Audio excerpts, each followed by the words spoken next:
Búrka sa valí na mesto. Zatiaľ čo miliardárske impérium čelí najväčšej chybe svojej histórie. Uprostred chaosu sa mladý kuriér ponúkne, že katastrofu napraví za púhých 50 eur a vyvolá smiech v celej miestnosti. Ale keď začne písať, stane sa nemožné.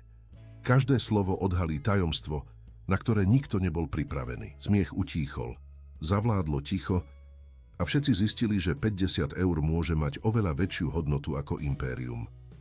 Dážď bičoval mrakodrapy Pribinovej ulice v Bratislave. Z výšky 40. poschodia budovy Aupark Tower, sídla Horizont korporácie, búrka premenila megalopolis na sivú rozmazanú škvrnu. Rastislav Medveď, generálny riaditeľ a zakladateľ konglomerátu, pozoroval mesto cez sklenenú stenu svojej zasadacej miestnosti. Jeho oči, chladné ako počasie vonku, neodrážali obavy z búrky, ale z vnútornej búrky, ktorá sa práve odohrávala. Neschopnosť, to je to, čo tu vidím.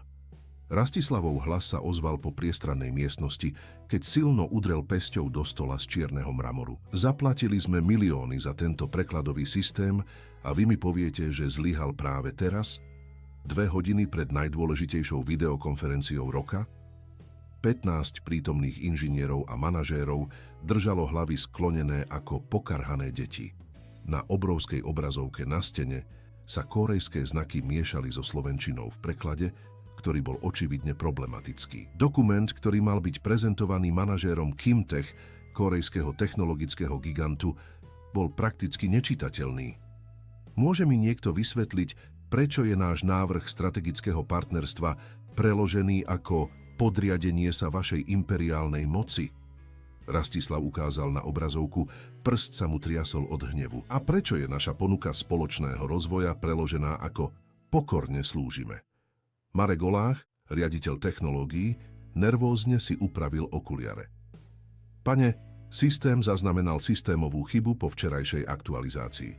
Snažíme sa to zvrátiť, ale prekladový algoritmus zrejme zamienial niektoré technické termíny s archaickými formálnymi výrazmi. Kórejčina má mnoho úrovní formality a nezaujíma ma kórejská lingvistika, Olách. Rastislav ho prerušil. Zaujíma ma, že o menej ako 2 hodiny budeme mať Kórejčanov na obrazovke, čakajúcich na našu prezentáciu, a dokument, ktorý stál 3 mesiace práce, vyzerá, ako by ho napísal opitý podriadený. Obzvlášť silný hrom otriasol oknami, ako by nebo tlieskalo zúfalstvu týchto obchodníkov. Rastislav si prešiel rukou po dokonale ostrihaných prešedivených vlasoch a upravil si tmavomodrú hodvábnu kravatu, ktorá ladila s jeho talianským oblekom. Páni, dovoľte mi, aby som bol jasný, povedal nebezpečne kontrolovaným tónom. Ak stratíme túto zmluvu, prídeme o 2 miliardy eur v investíciách. A ak sa to stane, mnoho hlav sa skotúľa počnúc s tými vašimi. Nasledovalo ticho, ktoré prerušil jemný zvuk zvončeka pri dverách. Všetky pohľady sa obrátili k vstupu do miestnosti, kde Soňa, výkonná asistentka, pootvorila dvere s obavami. Pán Medveď, prepáčte, že vyrušujem, ale... Teraz nie, Soňa! Rastislav zdvihol ruku na znak netrpezlivosti. Ide o to, že prišlo jedlo, ktoré ste si objednali na stretnutie a kuriér trvá na tom, že ho musí doručiť osobne, pretože potrebuje digitálny podpis. Rastislav prevrátil očami. Pošlite ho preč. Máme tu krízu. Povedal, že to už tento týždeň skúsil 3-krát a že môže prísť o prácu, ak túto dodávku nedokončí. Manažér sa zhlboka nadýchol. Cítil, ako sa mu tvorí migréna. Tak ho pustite dnu. Rýchlo. Dvere sa úplne otvorili a vpustili dnu mladého, štíhleho muža. Úplne premočeného.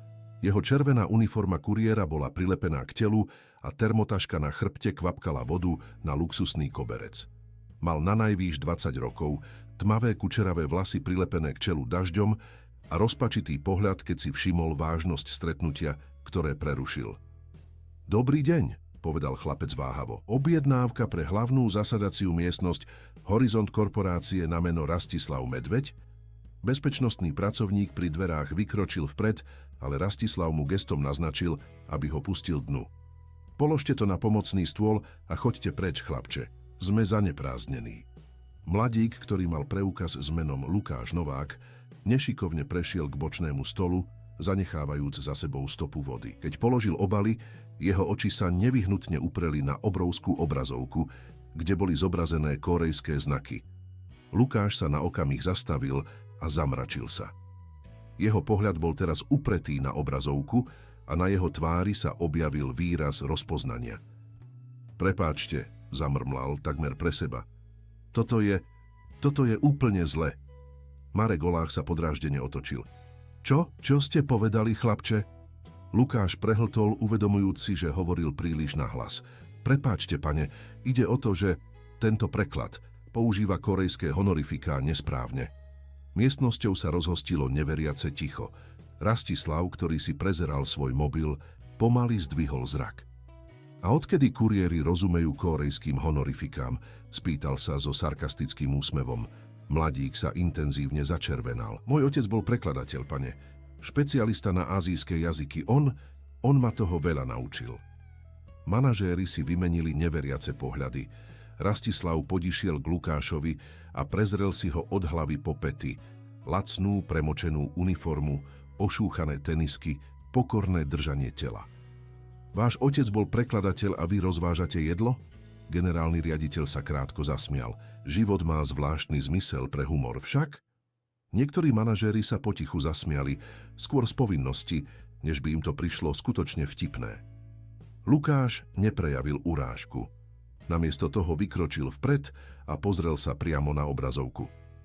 Systém si pomýlil formálny jondaemal s archaickým jondaemálom, vysvetlil a ukázal na konkrétny úsek. V Koreji má jazyk extrémne úrovne formality a systém zrejme nedokázal rozlíšiť súčasné obchodné výrazy od výrazov používaných v minulosti na oslovenie kráľovskej rodiny alebo šľachty.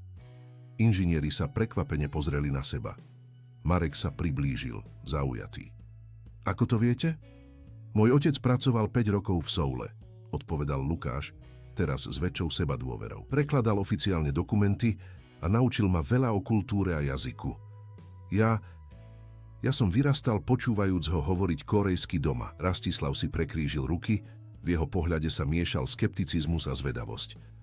A predpokladám, že to dokážete opraviť. Však Lukáš na okamih zaváhal, pozerajúc na skeptické tváre okolo, potom narovnal plecia. Môžem sa pokúsiť. Vy? Rastislav sa opäť zasmial, sprevádzaný niekoľkými manažérmi. Kuriér sendvičov vyrieši to, čo môj tím technológií s postdoktorandmi nedokázal? Prečo nie? Odpovedal Lukáš bez arogancie, ale s prekvapivým pokojom. Čo môžete stratiť? Stretnutie je o 2 hodiny a stále nemáte riešenie. Rastislav prižmúril oči, zrazu zaujatý. A koľko by ste si účtovali za túto improvizovanú službu? Lukáš sa na okamih zamyslel. 50 eur.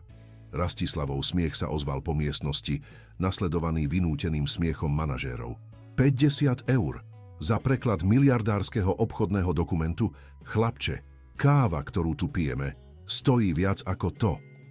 Mladík neustúpil. Môžete sa smiať ďalej, ale ak to dokážem, chcem peniaze hneď. Generálny riaditeľ sa priblížil, úsmev mu pomaly mizol. V pokojnej sebadôvere tohto mladíka bolo niečo, čo ho zaujalo. Nebola to arogancia, ale pokojná istota. Máte hodinu? Rozhodol Rastislav, pozerajúc na svoje platinové náramkové hodinky. A ak zlyháte, odídete bez peňazí a bez prepitného za jedlo. Hotovo. Rastislav dal znamenie Marekovi, ktorý neochotne odviedol Lukáša k počítačovému terminálu. Mladík si zložil termotašku a premočenú bundu a opatrne ich zavesil na operadlo stoličky.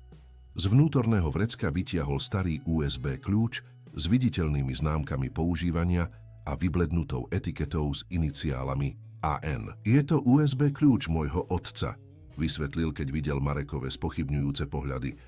Má tam nejaké prekladové nástroje, ktoré vyvinul. Keď Lukáš vložil zariadenie do počítača, zdalo sa, že sa mení. Jeho držanie tela sa zmenilo, jeho prsty sa začali obratne pohybovať po klávesnici, jeho oči získali lesk sústredenia. Manažéri, spočiatku skeptickí, sa postupne približovali a pozorovali s rastúcim záujmom. Problém je v honorifikách, vysvetlil Lukáš počas práce. Korejčina má aspoň 7 úrovní formality. Používate slová, ktoré by boli vhodné pre poddaných, ktorí hovoria s cisármi dynastie Joseon, nie pre súčasných obchodných partnerov. Marek to fascinovane sledoval. Ako náš systém urobil túto chybu? Pravdepodobne preto, lebo niekto nakjomil algoritmus starými literárnymi textami spolu s modernými textami, bez správnej klasifikácie, odpovedal Lukáš bez toho, aby odtrhol oči od obrazovky. A je to ako miešať Shakespearea s modernou korporátnou angličtinou a očakávať, že automatický prekladač pochopí rozdiel. Rastislav stál bokom a pozoroval s kombináciou skepticizmu a zvedavosti. Búrka vonku pokračovala, ale v miestnosti sa atmosféra zmenila. Vo vzduchu viselo očakávanie. Pozorné ticho prerušované len zvukom Lukášových prstov na klávesnici a jeho občasným hlasom vysvetľujúcim špecifické kórejské termíny. V kórejčine, rovnako ako v japončine, sa nepovie priamo, čo sa chce, vysvetlil. Sociálna hierarchia určuje, ako sa vyjadrujete. Keď napíšete navrhujeme partnerstvo, systém to prekladá ako pokorne sa klaňame pred vašou veľkosťou a prosíme o zváženie. Niektorí manažéri sa nervózne zasmiali. Jeden z nich zamrmlal. Niet divu, že Kórejčania vyzerali na posledných stretnutiach tak zmetene. Viac ako 40 minút Lukáš sústredene pracoval. Riadok poriadku, upravoval honorifiká, opravoval idiómy, prispôsoboval text úctivej, ale rovnocennej reči. Keď sa konečne oprel o stoličku, v očiach mu žiarila spokojnosť. Skončil som, oznámil a klikol na uloženie dokumentu. Teraz text presne vyjadruje návrh strategického partnerstva, ktorý chcete, so správnou úrovňou formality pre súčasných kórejských manažérov. Marek bol prvý, kto sa priblížil, skúmajúc prácu s vyvalenými očami. To vyzerá správne. Ale ako si môžeme byť istí? Pošlite to vášmu kórejskému kontaktu a uvidíte reakciu, navrhol Lukáš jednoducho. Rastislav, ktorý doteraz pozoroval z diaľky, sa priblížil a dal Marekovi znamenie. Urobte to. Pošlite to Kimovi a uvidíte, čo povie. Niekoľkými kliknutiami bol dokument odoslaný. Miestnosť sa ponorila do napätého ticha, zatiaľ čo všetci čakali. Minútu na to počítač vydal zvuk upozornenia. Marek otvoril prijatý e-mail a jeho oči sa rozšírili. Dokonalý preklad. Česť obnovená. Sme netrpezliví na náš rozhovor o 2 hodiny. Im sa to páčilo. Miestnosťou prešiel kolektívny vzdych úľavy, nasledovaný nadšenými šepotmi. Niektorí manažéri spontánne zatlieskali. Lukáš sa len diskrétne usmial, zatiaľ čo zatváral programy a vyberal svoj USB kľúč z počítača. Rastislav sa pomaly priblížil s novým hodnotiacim pohľadom na mladého kuriéra, ktorý práve zachránil miliardársky obchod. Zdá sa, že ste si zarobili svojich 50 eur, chlapče, povedal a vytiahol peňaženku z vnútorného vrecka saka. Ale povedzte mi jednu vec. Jeho oči sa prižmúrili, keď mu podával bankovku. Kto vlastne ste? Lukáš hľadel na 50-eurovú bankovku medzi Rastislavovými prstami. Jeho oči, predtým sústredené na prácu, teraz odhalili emóciu, ktorú bolo ťažké definovať. Nebola to chamtivosť, ani triumf, ale niečo hĺbšie, takmer melancholické. Som len študent, ktorý si potrebuje platiť účty, odpovedal nakoniec a vzal si peniaze. A niekto, kto vyrastal učiaci sa o jazykoch. Rastislav nebol spokojný s odpoveďou. Bolo niečo v jazykovej znalosti tohto mladíka, v jeho oboznámenosti s prekladovými programami, čo sa nezhodovalo s jednoduchým príbehom kuriéra. Vaše celé meno? Lukáš Novák. Lukáš Anton Novák. Jeden zo starších manažérov, doteraz tichý v zadnej časti miestnosti, vykročil vpred. Eduard Vasil, riaditeľ ľudských zdrojov, mal takmer 60 rokov a bol v spoločnosti od jej založenia. Novák? Eduard zopakoval a zamračil sa. Povedali ste, že váš otec bol prekladateľ špecializovaný na ázijské jazyky? Lukáš zaváhal, kým odpovedal, prsty mu ľahko stláčali USB kľúč. Áno, Anton Novák. On už nie je medzi nami. Eduard viditeľne zbledol. Rastislav si všimol reakciu veterána manažéra a obrátil na neho pozornosť. Poznali ste jeho otca, Vasil? Starší muž pomaly prikývol. Anton Novák pre nás pracoval pred asi 7 rokmi. Bol naším hlavným prekladateľom pre ázijský trh, keď sme sa začali rozširovať týmto smerom. Miestnosťou sa rozhostilo ťažké ticho. Lukáš si strčil USB kľúč do vrecka. Jeho tvár bola teraz nepreniknuteľnou maskou, ktorá kontrastovala s intenzívnym leskom v jeho očiach. Nuž, Rastislav zatlieskal, prelamujúc napätie, to vysvetľuje vaše prekvapujúce schopnosti. Zdá sa, že talent je dedičný. Teraz, ak nás ospravedlníte, máme dôležité stretnutie na prípravu. Lukáš prikývol, zbierajúc si bundu a termotašku. Samozrejme, veľa šťastia pri videokonferencii. Keď kráčal k dverám, Marek ho dobehol. Lukáš, počkajte. To, čo ste urobili, to bolo pôsobivé. Máte lingvistické alebo technologické vzdelanie? Som v 3. ročníku Filozofickej fakulty Univerzity Komenského v Bratislave so zameraním na orientálne jazyky. Odpovedal upravujúci batoh na chrbte. Pracujem ako kuriér, aby som si zaplatil školu. Máte záujem o stáž? Naozaj by sme mohli využiť niekoho s vašimi schopnosťami. Lukáš pozrel na Rastislava, ktorý sledoval interakciu s tajúplným výrazom. Možno, ale teraz musím pokračovať v doručovaní. Čaká ma ďalších 6 objednávok. Marek mu podal vizitku. Zavolajte mi zajtra, môžeme sa porozprávať o možnostiach. Lukáš si bez komentára strčil vizitku do vrecka a zamieril k dverám. Predtým, ako však odišiel, sa naposledy otočil. Pán Medveď, zavolal, jeho hlas bol teraz pevný, mali by ste aktualizovať prekladový systém spoločnosti. To, čo používate, je zastarané a plné štrukturálnych chýb. Bolo vyvinuté na preklad literatúry, nie technických alebo obchodných dokumentov. Rastislav zdvihol obočie, prekvapený smelosťou. Naozaj? A aký by ste odporúčili? Ironický systém, ktorý Kimtech vyvinul minulý rok, by bol dokonalý. Možno by ste to mohli zahrnúť do dnešných rokovaní. S tým Lukáš odišiel a jemne za sebou zavrel dvere. Miestnosť zostala na niekoľko okamihov tichá, kým Rastislav krátko zasmial. Zaujímavý chlapec. Zachránil našu dohodu a ešte nám dal tipy na rokovania. Obrátil sa k tímu. Páni, máme hodinu na prípravu prezentácie. Urobme to poriadne. Zatiaľ, čo sa manažéri vracali na svoje miesta, Eduard Vasil zostal zamyslený. Jeho pohľad upretý na dvere, ktorými Lukáš odišiel. Vonku pred impozantnou budovou Aupark Tower sa Lukáš zastavil pod markízou a pozoroval dážď, ktorý neustále padal.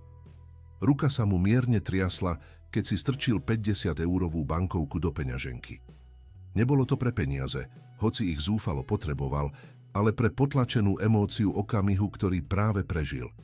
Vytiahol mobil a vytočil číslo. Po niekoľkých zazvoneniach sa ozval ženský hlas. Tak čo, ako to dopadlo? Podarilo sa, mama, odpovedal. Jeho hlas prezrádzal potlačenú emóciu. Dostal som sa do budovy. Spoznal som medveďa. Bože môj, Lukáš, a spoznal ťa? Nie, ale jeden zo starších riaditeľov áno. Spomenul si na otca, keď som spomenul jeho meno. A teraz aký je ďalší krok? Lukáš sa zhlboka nadýchol, pozorujúc, ako sa na chodníku tvoria kaluže dažďovej vody. Teraz počkáme. Zasiahol som semienko. Zachránil som ich rokovanie pomocou prekladového systému, ktorý vyvinul otec. Je len otázkou času, kedy si to uvedomia. Synu, si tým istý? Tvoj otec sa roky snažil dokázať, že to bol on, kto vytvoril ten systém a pozri, čo sa stalo. Ten muž je príliš mocný. Dôveruj mi, mama. I tento raz mám dôkazy, ktoré ani Rastislav Medveď nemôže ignorovať. Zložil telefón, Lukáš si upravil termotašku a nasadol na svoju motorku zaparkovanú pri obrubníku. Keď naštartoval motor, naposledy pozrel na mrakodrap, ktorý sa týčil impozantne proti šedej oblohe. Vnútri tej budovy, pred 7 rokmi, jeho otec stratil všetko. Prácu, povesť a nakoniec aj zdravie. Motorka vyrazila po ulici, presekávajúca záclonou dažďa. Lukáš mal ďalšie dodávky, účty na zaplatenie a starostlivo pripravený plán na vykonanie. Plán, ktorý pripravoval odvtedy, čo našiel medzi pozostalosťou zosnulého otca dôkazy, že Anton Novák a nie Rastislav Medveď bol skutočným tvorcom prekladového systému, ktorý priniesol počiatočné bohatstvo Horizont korporácie. Späť v zasadacej miestnosti tým freneticky pracoval na prípravách na videokonferenciu s manažérmi Kimtech.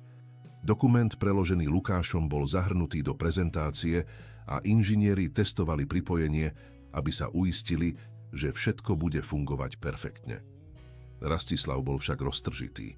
Niečo na neočakávanej návšteve mladého kuriéra ho znepokojovalo. Priblížil sa k Eduardovi Vasilovi, ktorý si prezeral nejaké dokumenty na svojom tablete. Eduard, ten Anton Novák. Čo sa s ním vlastne stalo? Riaditeľ ľudských zdrojov zdvihol zrak, prekvapený otázkou. Naozaj si nespomínate, Rastislav? Bol to komplikovaný prípad. Osviežte mi pamäť. Za tie roky sme mali stovky zamestnancov. Eduard zaváhal. Nepríjemne sa cítil. Anton bol našim hlavným prekladateľom, keď sme sa začali rozširovať do Ázie. Hovoril mandarínsky, kórejsky, japonsky, vietnamsky, lingvistický génius. Bol to on, kto dohliadal na počiatočný vývoj nášho prekladového softvéru. Rastislav sa zamračil. A bol tam ten spor. Anton tvrdil, že základný algoritmus softvéru bol jeho výtvorom, vyvinutým vo voľnom čase. Keď sme systém patentovali ako majetok Horizontu, žaloval nás. Ach áno, teraz si spomínam. Rastislav prižmúril oči. Nevďačný zamestnanec, ktorý sa snažil ukradnúť kredit za niečo vyvinuté s prostriedkami spoločnosti. Eduard vyzeral nepríjemne.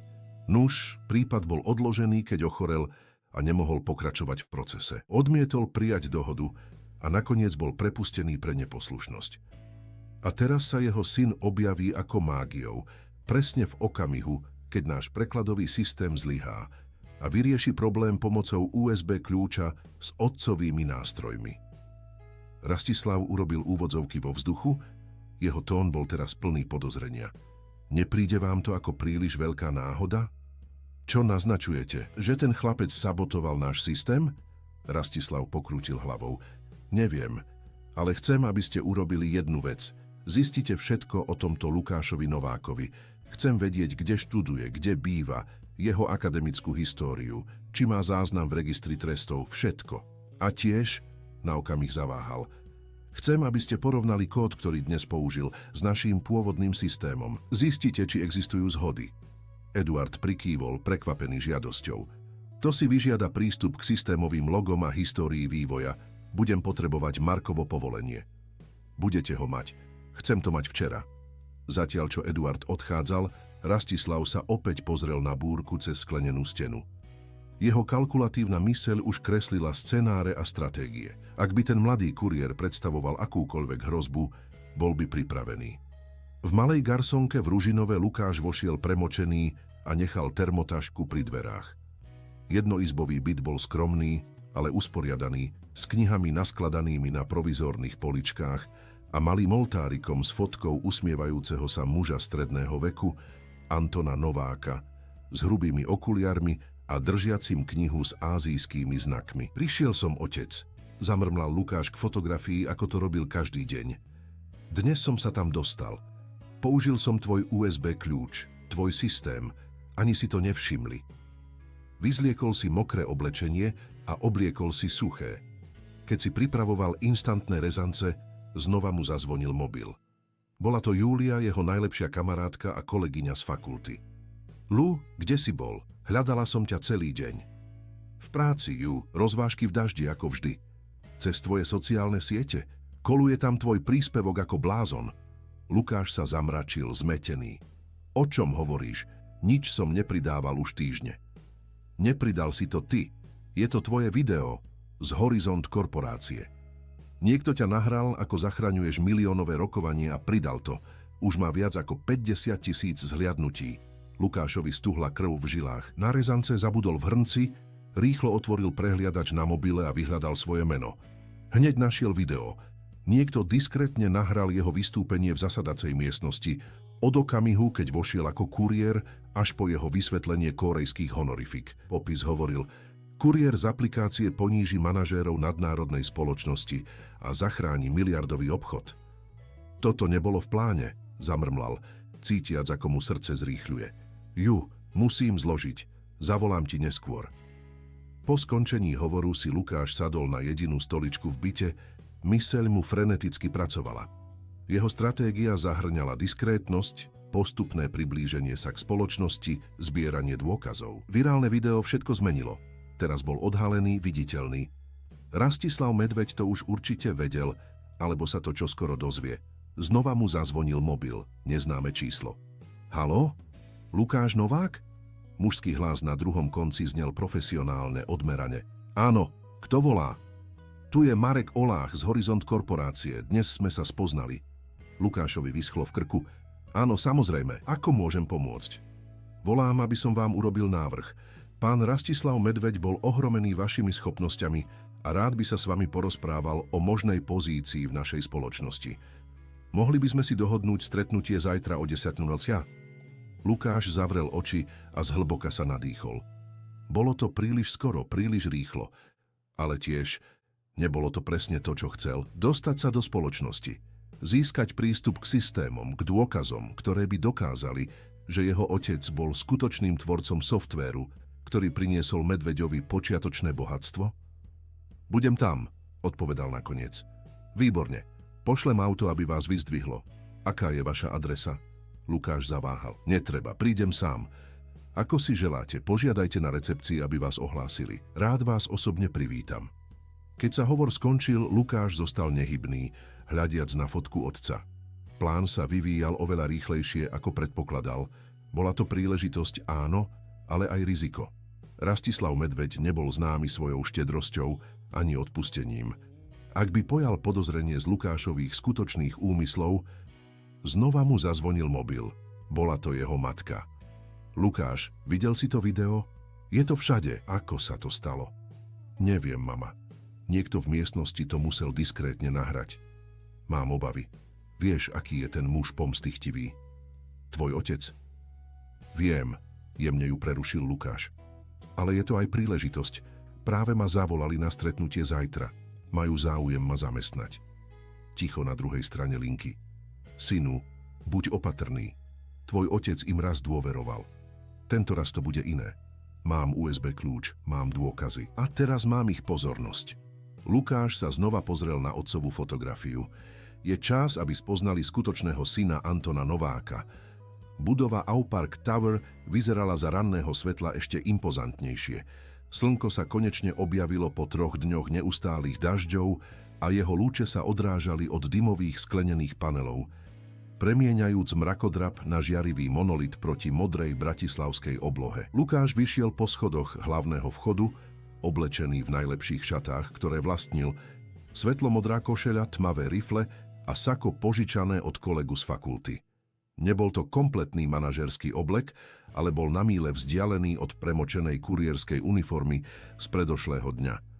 Na luxusnej recepcii ohlásil svoje meno recepčnej, ktorá si ho prezrela so zmesou zvedavosti a prekvapenia. Ach, vy ste ten kuriér, ktorý zachránil stretnutie s Kórejčanmi, poznamenala, zatiaľ čo zaznamenávala jeho vstup do systému.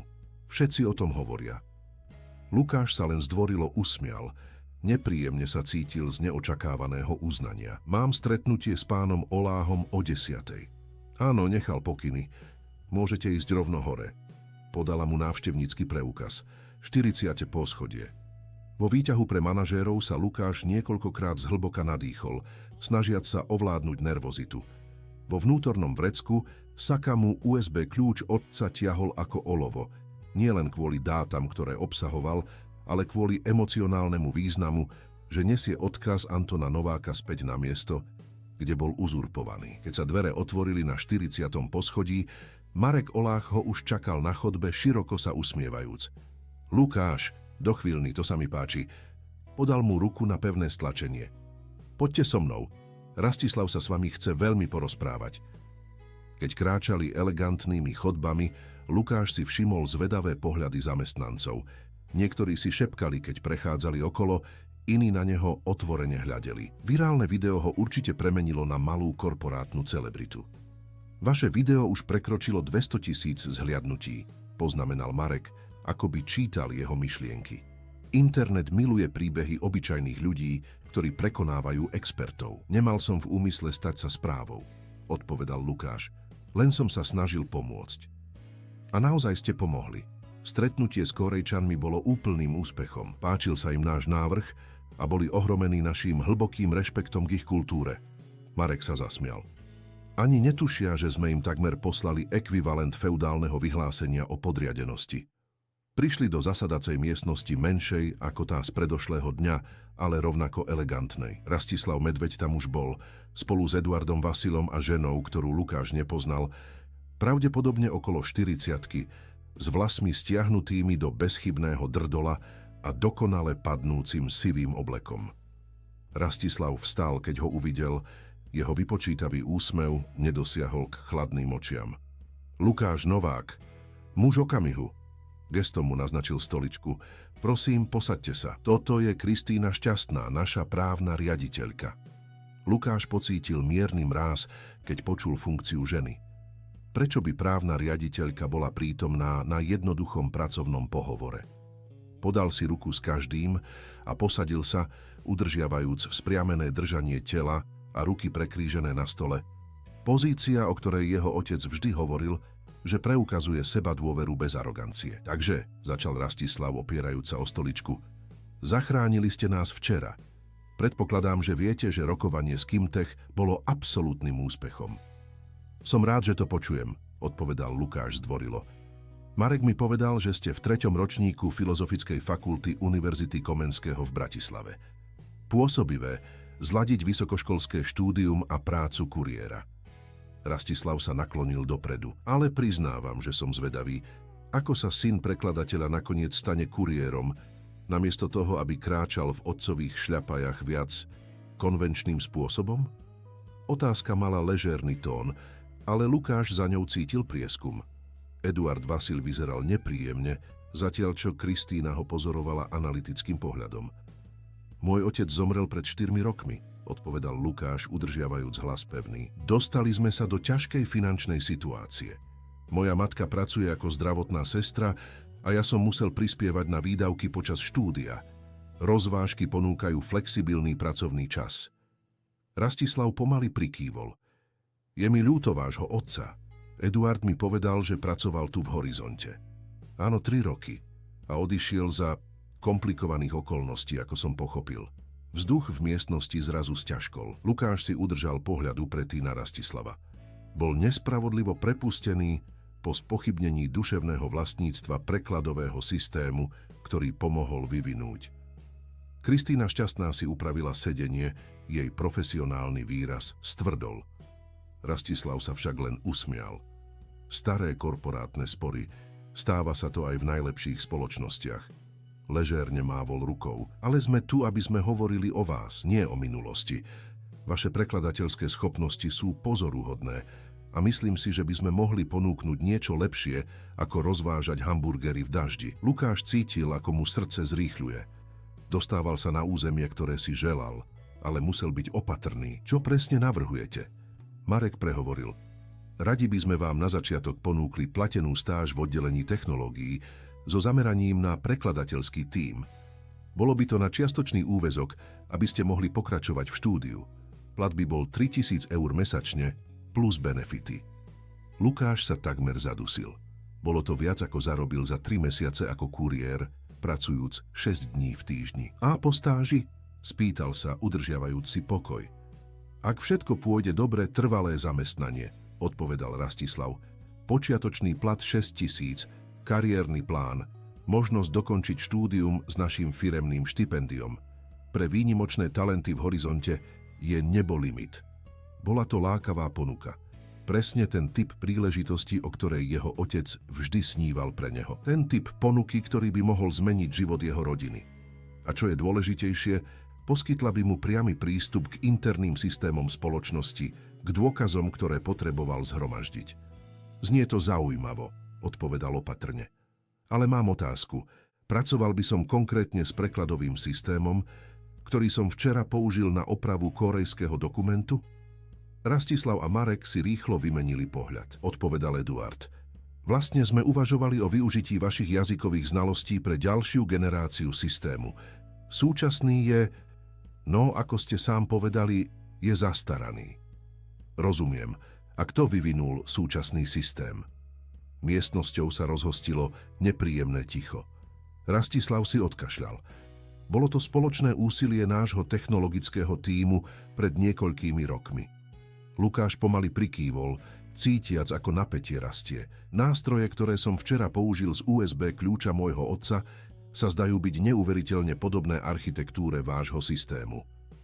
Kristína Šťastná sa konečne zapojila do rozhovoru, jej hlas bol profesionálny a neutrálny. Pán Novák, je dôležité objasniť, že všetky systémy vyvinuté počas obdobia, keď tu váš otec pracoval, sú duševným vlastníctvom Horizont korporácie, ako je stanovené v zmluve. Lukáš sa jemne usmial. Zaujímavé. Samozrejme, doktorka Šťastná, okrem toho, čo vyvinul pred nástupom do spoločnosti alebo mimo svojich zmluvných povinností. Právnička prižmúrila oči. Rastislav rýchlo zasiahol. Nechajme staré právne otázky bokom. Sme tu, aby sme vám ponúkli príležitosť, Lukáš, šancu vybudovať si budúcnosť. Alebo napraviť minulosť, navrhol Lukáš, udržiavajúci zdvorilý, ale pevný tón. Rastislav sa oprel o stoličku a študoval mladíka pred sebou s novým záujmom. Ste priamy ako váš otec. Obdivujem to, aj keď je to nevhodné. Urobil vypočítavú pauzu. Položme karty na stôl. Čo naozaj chcete, Lukáš? Bola to príležitosť, na ktorú Lukáš čakal, ale prišla príliš skoro v hre. Odhalenie jeho úmyslov teraz by mohlo všetko zničiť. Rozhodol sa pre polopravdu. Chcem spravodlivú príležitosť ukázať svoju hodnotu a možno časom lepšie pochopiť, čo sa stalo s prácou môjho otca. Rastislav na chvíľu zvážil odpoveď, potom sa usmial, tentoraz skutočný úsmev, takmer obdivný. Dosť spravodlivé. Kedy môžete začať? V pondelok, odpovedal Lukáš. Musím si zorganizovať rozvrh na fakulte a oznámiť to v mojej súčasnej práci. Výborne, Rastislav vstal a podal mu ruku. Vitajte v Horizont korporácii, Lukáš Novák. Keď si podával ruku s mužom, ktorý zničil kariéru jeho otca, Lukáš pocítil komplexnú zmes emócií. Spokojnosť z prvého kroku v jeho pláne, obavy z cesty pred ním a štipku viny za prijatie štedrosti muža, ktorého plánoval odhaliť. Marek sa postará o papiere, pokračoval Rastislav, a Eduard vám môže ukázať vaše pracovisko už dnes, aby ste sa zoznámili. Vlastne, zasiahla Kristína, najprv musíme spracovať bezpečnostnú a dôvernú dokumentáciu. Navrhujem, aby sa Lukáš vrátil v piatok podpísať zmluvy a potom Eduard môže urobiť prehliadku. Rastislavov úsmev na chvíľu zaváhal. Vždy taká protokolárna, Kristína. Ale máte pravdu ako vždy. Obrátil sa na Lukáša. V piatok teda o 9:00? Budem tu, potvrdil Lukáš. Keď sa stretnutie skončilo, Marek ho odprevadil k výťahu, nadšene hovoril o prebiehajúcich projektoch a o tom, aké cenné budú Lukášove schopnosti. Vo vstupnej hale, zatiaľ čo čakali na výťah, sa manažér ležerne spýtal: Mimochodom, ten USB kľúč, ktorý ste včera použili, nevadilo by vám, keby sa naň pozrelo naše technologické oddelenie. Nástroje, ktoré vyvinul váš otec, by mohli byť užitočné pre náš nový systém. Lukáš sa zdvorilo usmial. Samozrejme, keď oficiálne začnem, môžeme sa o tom porozprávať. Je to dôležitá osobná pamiatka, ako si viete predstaviť. Marek prikývol, hoci jeho úsmev vyzeral trochu vynútene. Pochopiteľné, no tak dovidenia v piatok. Keď výťah prišiel, Lukáš vošiel a otočil sa. Marek ho stále pozoroval zamysleným výrazom. Dvere sa zatvorili a Lukáš konečne vydýchol, o ktorom si ani neuvedomil, že ho zadržiaval. O niekoľko hodín neskôr Rastislav Medveď pozoroval mesto zhora zo svojej kancelárie. Stretnutie s Lukášom Novákom ho znepokojovalo. Mladík bol inteligentný, výrečný a očividne talentovaný, ale niesol aj ťarchu zášti za zaobchádzanie s jeho otcom. Dvere sa otvorili a Eduard vošiel, nesúc zložku. Požiadali ste, aby som preveril toho chlapca. Rastislav mu gestom naznačil, aby si sadol. A čo teda? Lukáš Anton Novák, 20 rokov, žije s matkou Helenou Almásiovou, zdravotnou sestrou v Univerzitnej nemocnici Bratislava. Tretí ročník Filozofickej fakulty Univerzity Komenského v Bratislave so špecializáciou na orientálne jazyky. Vynikajúce známky, najmä v počítačovej lingvistike a preklade. 2 roky pracuje ako kuriér pre aplikáciu, predtým bol asistentom v knihkupectve v Ružinove. Eduard sa odmlčal. Žiadne záznamy v registri trestov ani disciplinárne problémy. A čo otec?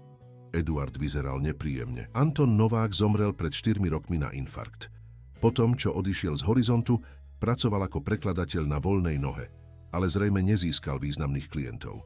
Podľa našich zdrojov čelil v posledných rokoch finančným ťažkostiam. Rastislav si zamyslene poklepal prstami po stole. A prekladový systém? Porovnali ste to, čo chlapec použil včera, s našim pôvodným kódom? To je komplikované. Eduard sa zavrtel na stoličke. Podľa technického tímu existujú výrazné podobnosti v základnom algoritme. Viac, ako by sa dalo očakávať náhodou. Takže ten chlapec používa náš vlastný kód proti nám? Alebo... Eduard zaváhal, starostlivo voliac slová. Možno je niečo pravdy na tvrdeniach, ktoré Anton Novák vtedy urobil. Rastislav stvrdol pohľadom. Veľmi dobre viete, že ten proces bol odložený. Nebolo dostatok dôkazov. Pretože ochorel predtým, ako ich mohol predložiť Rastislav. A viete, že bol značný tlak, aby to vzdal. Otvárame túto diskusiu znova, Eduard. Po 7 rokoch? Veterán riaditeľ ľudských zdrojov si povzdychol.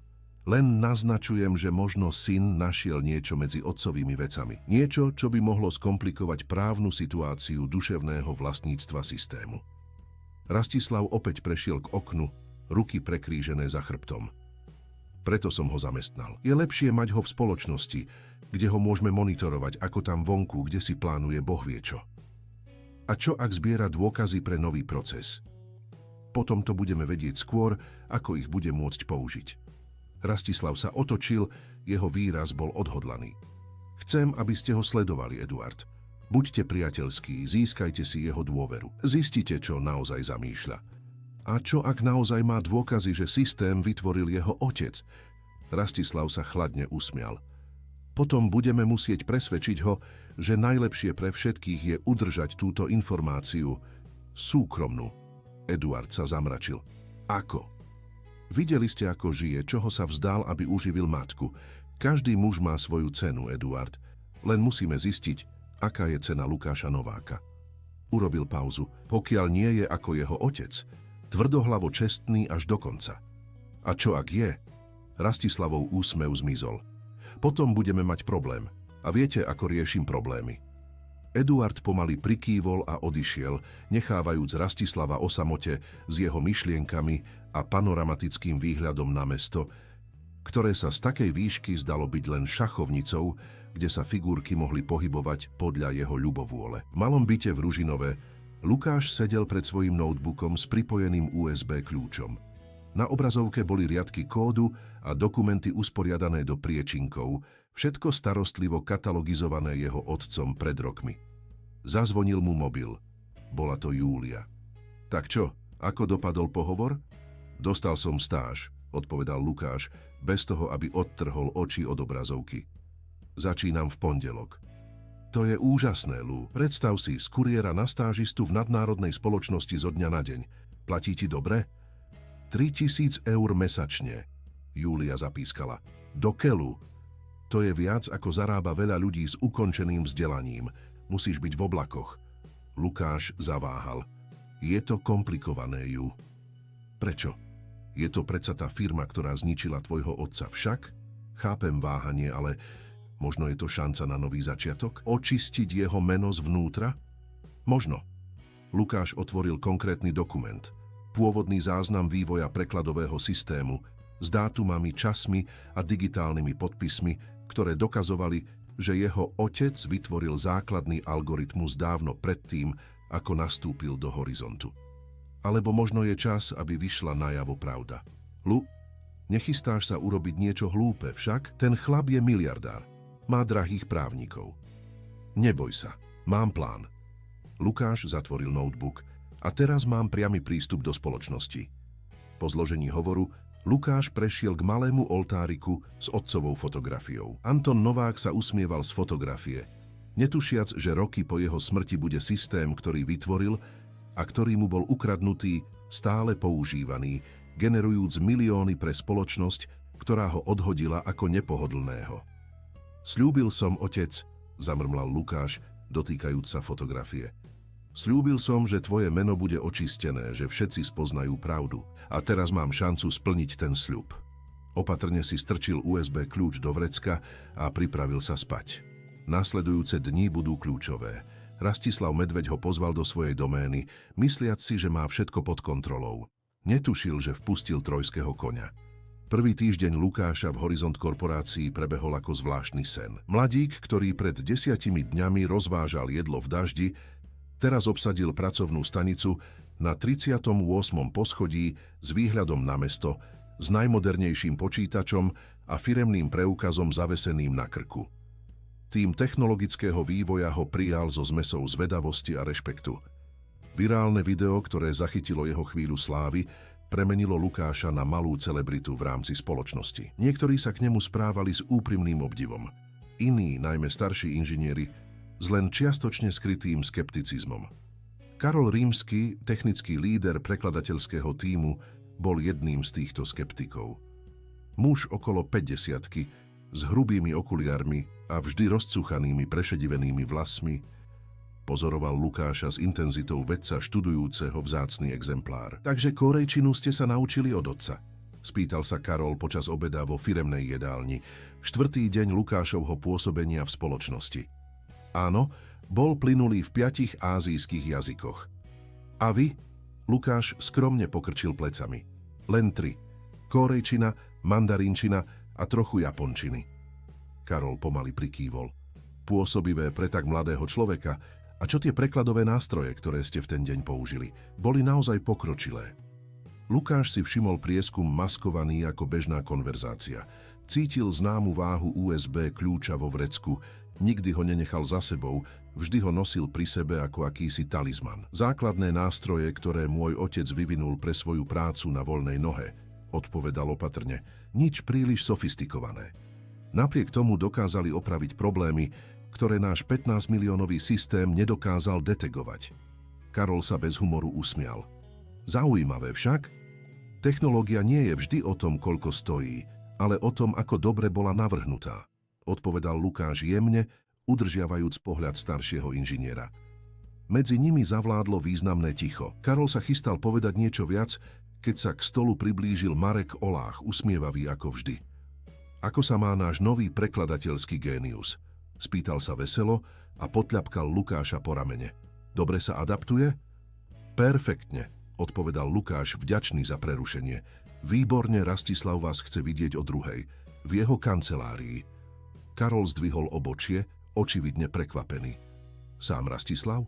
Zaujímavé, som v spoločnosti 12 rokov a na prstoch jednej ruky spočítam, koľkokrát som bol v tej kancelárii. Marek pokrčil plecami, ale v jeho úsmeve bolo jemné napätie. Generálny riaditeľ rád pozorne sleduje sľubné talenty. Keď Marek odišiel, Karol sa naklonil dopredu a stíšil hlas. Jedna rada, chlapče, buďte opatrní s Rastislavom Medveďom. Nie je to typ muža, ktorý zabúda na urážky, alebo ktorý toleruje ohrozenie svojho odkazu. Len si robím svoju prácu, odpovedal Lukáš, udržiavajúc neutrálny tón. Poznal som vášho otca, viete? Poznamenal Karol, prekvapujúc Lukáša. Pracovali sme spolu na začiatku prekladového systému. Bol brilantný, skutočne vizionársky. Lukášovi sa zovrelo v krku. Veríte, že on vytvoril pôvodný systém? Karol sa opatrne rozhliadol, kým odpovedal. Povedzme, že vždy mi prišlo zvláštne, ako sa projekt zmenil po jeho odchode. Rastislav si samozrejme vždy pripisoval zásluhy, ale boli tam medzery, ktoré zrejme dokázal vyplniť len Anton. Urobil pauzu. Preto si myslím, že je zaujímavé, že jeho syn, používajúc otcové nástroje, dokázal vyriešiť problém, ktorý zmiatol celý náš súčasný tím. Náhody sa stávajú, poznamenal Lukáš, študujúc reakciu inžiniera. Vo vede a technike zriedka veríme v náhody, odpovedal Karol, vstávajúc na odchod. Veľa šťastia pri stretnutí s Rastislavom. Presne o 2:00 Lukáš zaklopal na dvere impozantnej kancelárie generálneho riaditeľa. Sekretárka ho ohlásila a gestom mu naznačila, aby vošiel. Priestor bol ešte pôsobivejší ako zasadacie miestnosti. Priestranný, vyzdobený originálnym súčasným umením a zariadený kusmi, ktoré pravdepodobne stáli viac ako všetko, čo Lukáš vlastnil. Rastislav telefonoval, plynulou angličtinou hovoril s nejakým medzinárodným kontaktom. Dal Lukášovi znamenie, aby si sadol a pokračoval v rozhovore ešte niekoľko minút, ako by chcel demonštrovať svoju globálnu dôležitosť a prinútiť mladíka čakať. Prepáčte za to, povedal nakoniec a zložil. Obchod v Európe, vždy komplikované s časovým posunom. Žiadny problém, odpovedal Lukáš zdvorilo. Rastislav si ho na chvíľu prezrel, s miernym úsmevom na perách. Takže, ako sa vám páči vaša skúsenosť v Horizonte? Fascinujúce. Tím je talentovaný a prístup k špičkovej infraštruktúre robí obrovský rozdiel. Lepšie ako rozvážať hamburgery v daždi, predpokladám. Lukáš si udržal neutrálny výraz. Každá práca má svoju hodnotu a svoje výzvy. Rastislav sa jemne zasmial. Diplomatický. Váš otec bol tiež taký, kým sa nerozhodol, že musí bojovať za to, v čo verí. Opäť sa oprel o stoličku. Viete, prečo som vás požiadal, aby som vás videl, Lukáš? Predpokladám, že chcete správu o mojej integrácii. Nie tak celkom. Rastislav otvoril zásuvku a vytiahol tablet, ktorý posunul po stole k Lukášovi. Chcel som vám niečo ukázať. Na obrazovke bol digitalizovaný právny dokument. Pôvodná pracovná zmluva Antona Nováka s Horizont korporáciou, podpísaná pred 7 rokmi. Bola zvýraznená špecifická klauzula. Všetky vynálezy, systémy, algoritmy alebo duševné vlastníctvo vyvinuté zamestnancom počas obdobia zmluvy v rámci alebo mimo pracovného času, priamo alebo nepriamo súvisiace s oblasťou pôsobenia spoločnosti, budú považované za výhradné vlastníctvo Horizont korporácie. Váš otec to podpísal prvý deň, poznamenal Rastislav ležerne, ako všetci naši zamestnanci. Lukáš si prezrel dokument, udržiavajúci neutrálny výraz napriek narastajúcemu hnevu. Som oboznámený s takýmito klauzulami. Takže chápete, že právne akýkoľvek systém, ktorý vyvinul, kým tu pracoval, patrí spoločnosti. Rastislav sa naklonil dopredu. Vrátane prekladového systému, pre ktorý sa nás pokúsil žalovať. Lukáš zdvihol zrak z tabletu. Zaujímavá teória, ťažko dokázateľná po toľkých rokoch, nemyslíte? Možno nie tak ťažko, ako sa zdá. Medzi nimi zavládlo napäté ticho. Rastislav sa nakoniec usmial, úsmev, ktorý nedosiahol jeho očí. Nechajme minulosť za nami, Lukáš. Som naozaj ohromený vašimi schopnosťami a verím, že máte pred sebou skvelú budúcnosť. Vlastne uvažujem o urýchlení vášho postupu. Urobil vypočítavú pauzu. Čo by ste povedali na plat 10 000 eur mesačne s okamžitým nástupom na plný úväzok? Lukáš pocítil dopad ponuky. Viac ako dvojnásobok už aj tak štedrej sumy sľúbenej na začiatku. Bolo to dosť peňazí na úplnú zmenu jeho života a života jeho matky. Je to štedrá ponuka, odpovedal opatrne. Najmä pre niekoho, kto je ešte na univerzite. Výnimočné talenty si zaslúžia výnimočnú odmenu. Rastislav sa usmial. Prirodzene. Vyžadovalo by si to vaše úplné nasadenie. Museli by ste dočasne opustiť univerzitu. A nechať štúdium bokom? Len odložiť. Spoločnosť by mohla financovať vaše dokončenie neskôr, na ešte lepšej inštitúcii. Pomyslite na príležitosti, Lukáš. Medzinárodné cesty, zdokonaľovanie v globálnych technologických centrách. Typ skúsenosti, ktorú by si váš otec želal, aby ste mali. Zmienka o otcovi zasiahla Lukáša ako vypočítaný úder. Rastislav sa hral s jeho emóciami, snažil sa ho manipulovať prostredníctvom Antonovej pamäti. Prečo táto ponuka teraz? Spýtal sa Lukáš priamo. Sotva som absolvoval týždeň stáže. Rastislav sa oprel, študujúc ho. Povedzme, že vo vás vidím kúsok seba. Odhodlaného, inteligentného, s cieľom dokázať niečo. A čo si myslíte, že mám dokázať? Že ste lepší ako váš otec? Rastislav pozorne sledoval Lukášovu reakciu. Že môžete prekonať jeho tieň a vybudovať si vlastný odkaz, namiesto toho, aby ste uviazli v starých sporoch. Lukáš si udržal pokoj, napriek mrazivému hnevu, ktorý v ňom rástol. Zaujímavý pohľad. Berte to ako príležitosť na zmierenie. Horizont a rodina Novákovcov konečne v pokoji. Rastislav podal ruku. Čo poviete, máme dohodu? Lukáš sa pozrel na vystretú ruku, presne vediac, čo sa deje. Rastislav neponúkal zmierenie. Ponúkal ticho. 10 000 eur mesačne za to, aby zabudol na nespravodlivosť spáchanú na jeho otcovi, aby pochoval dôkazy, ktoré vlastnil, aby predal pravdu za finančný komfort. Bolo to lákavé. Diabolsky lákavé. Potrebujem si to premyslieť, odpovedal Lukáš nakoniec bez toho, aby prijal stisk ruky. A je to dôležité rozhodnutie. Rastislavov úsmev na okamih zaváhal, ale hneď sa znova objavil. Samozrejme, pochopiteľné. Vezmite si čas. Do pondelka by to bolo vhodné? V pondelok, súhlasil Lukáš a vstal. Ďakujem za ponuku, pán Medveď. Rastislav, prosím, sme už prakticky partneri. Lukáš zdvorilo prikývol a odišiel, cítiac pohľad manažéra na chrbte. Vo výťahu sám konečne dovolil, aby maska pokoja spadla. Ruky sa mu triasli od hnevu a rozhorčenia. Rastislav sa ho snažil kúpiť, podplatiť ho peniazmi a prestížou, ktorú odoprel jeho otcovi. Keď sa dvere otvorili na poschodí technologického oddelenia, Lukáš opäť získal pokoj. Vrátil sa na svoje pracovisko, kde strávil zvyšok popoludňa predstierajúc sústredenie, zatiaľ čo jeho myseľ pracovala na pláne. Rastislav si myslel, že môže kúpiť jeho ticho. Chystal sa zistiť, že niektoré dedičstvá nemajú cenu.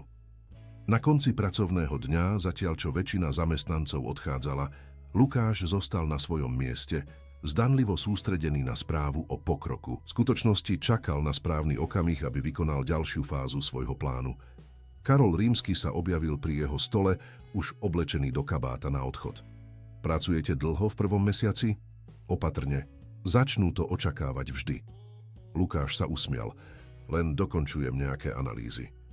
Karol na chvíľu pozoroval obrazovku, potom stíšil hlas. Lukáš, neviem presne, čo sa deje medzi vami a Rastislavom, ale tento film som už videl. S vaším otcom. Čo tým myslíte? Najprv štedrá ponuka, potom podmienky. Nakoniec, keď nedostane, čo chce. Karol zaváhal. No, povedzme, že Rastislav Medveď nie je známy tým, že by s gráciou prijímal porážky.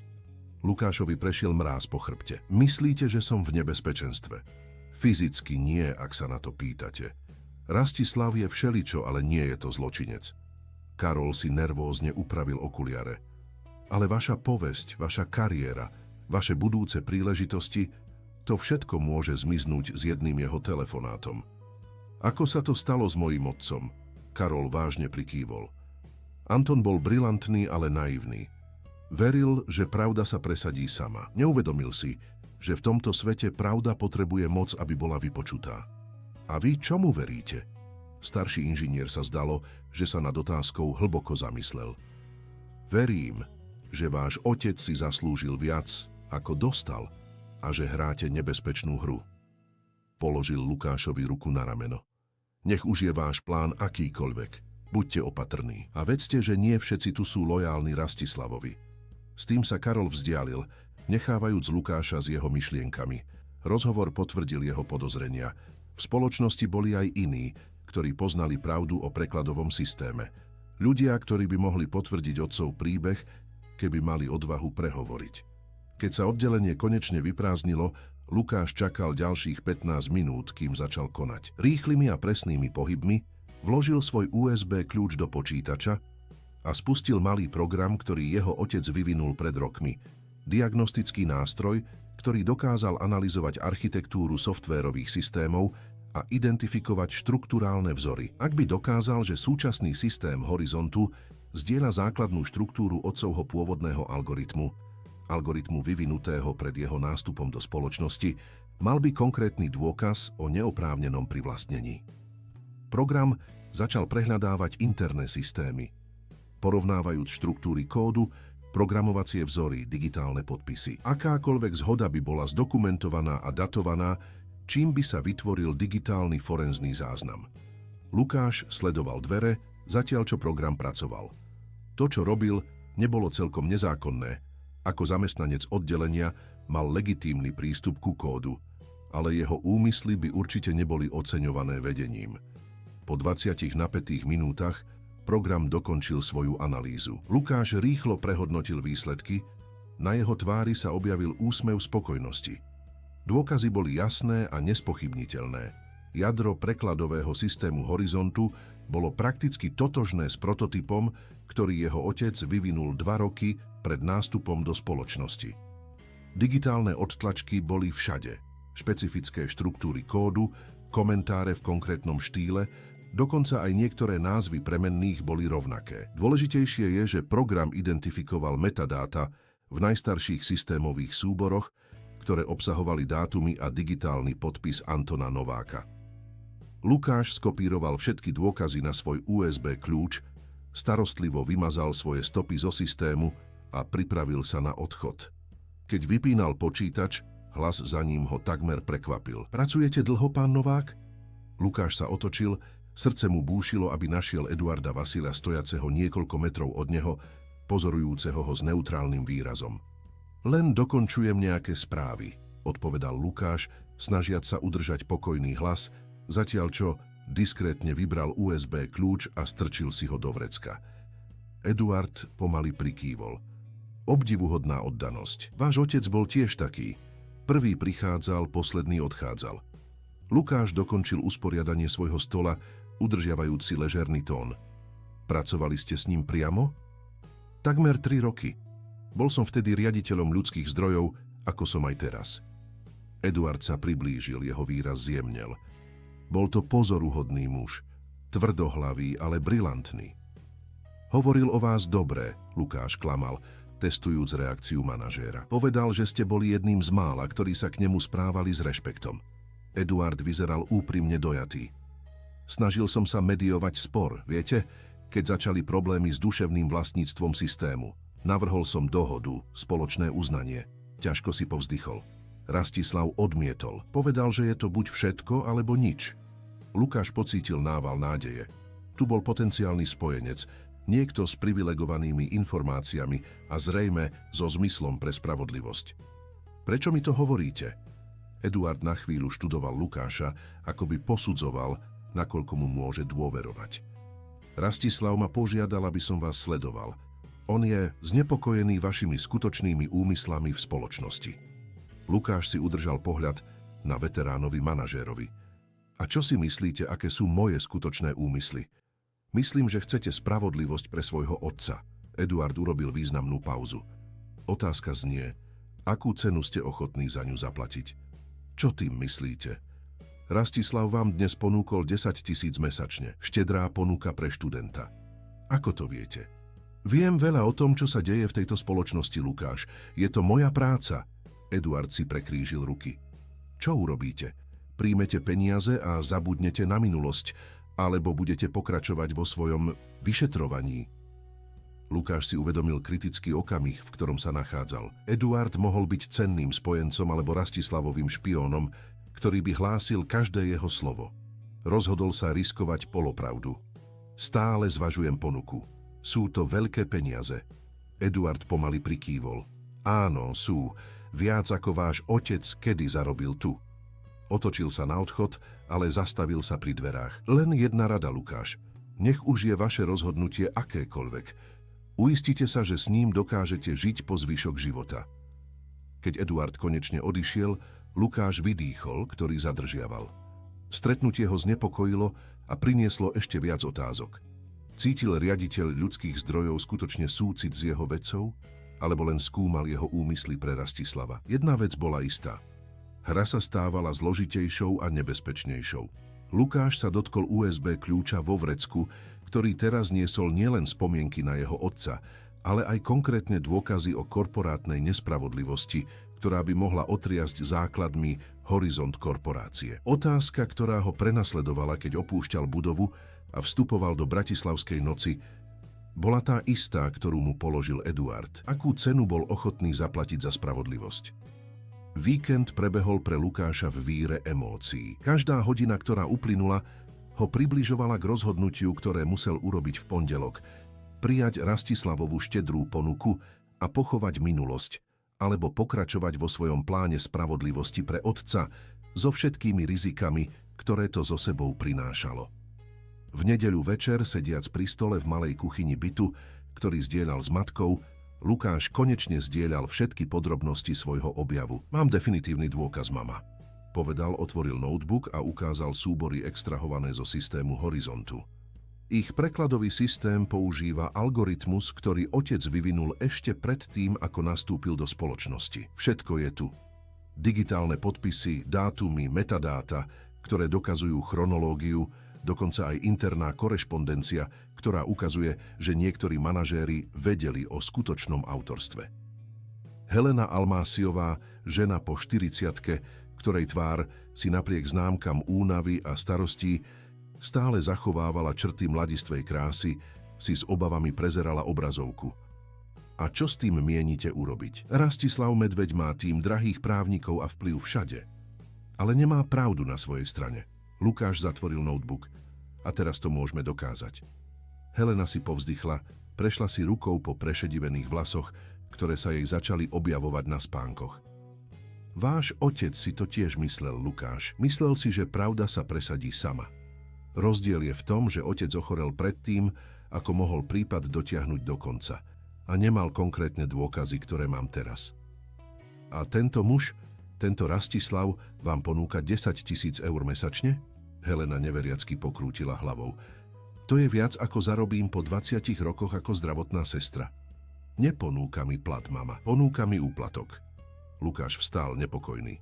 Chce, aby som bol ticho, aby som prijal peniaze a zabudol na to, čo urobil otcovi. A čo sa stane, ak odmietnete? Ak budete pokračovať v tomto pláne odhalenia? Helena chytila syna za ruku.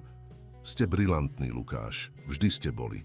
Ale ste mladí a nepoznáte silu, ktorú majú ľudia ako Rastislav Medveď. Môže vám zničiť kariéru skôr, ako sa vôbec začne. Takže mám jednoducho prijať peniaze? Zradiť otcovú pamiatku za finančný komfort? Helena na chvíľu zavrela oči. Keď ich znova otvorila, v jej pohľade bola obnovená odhodlanosť.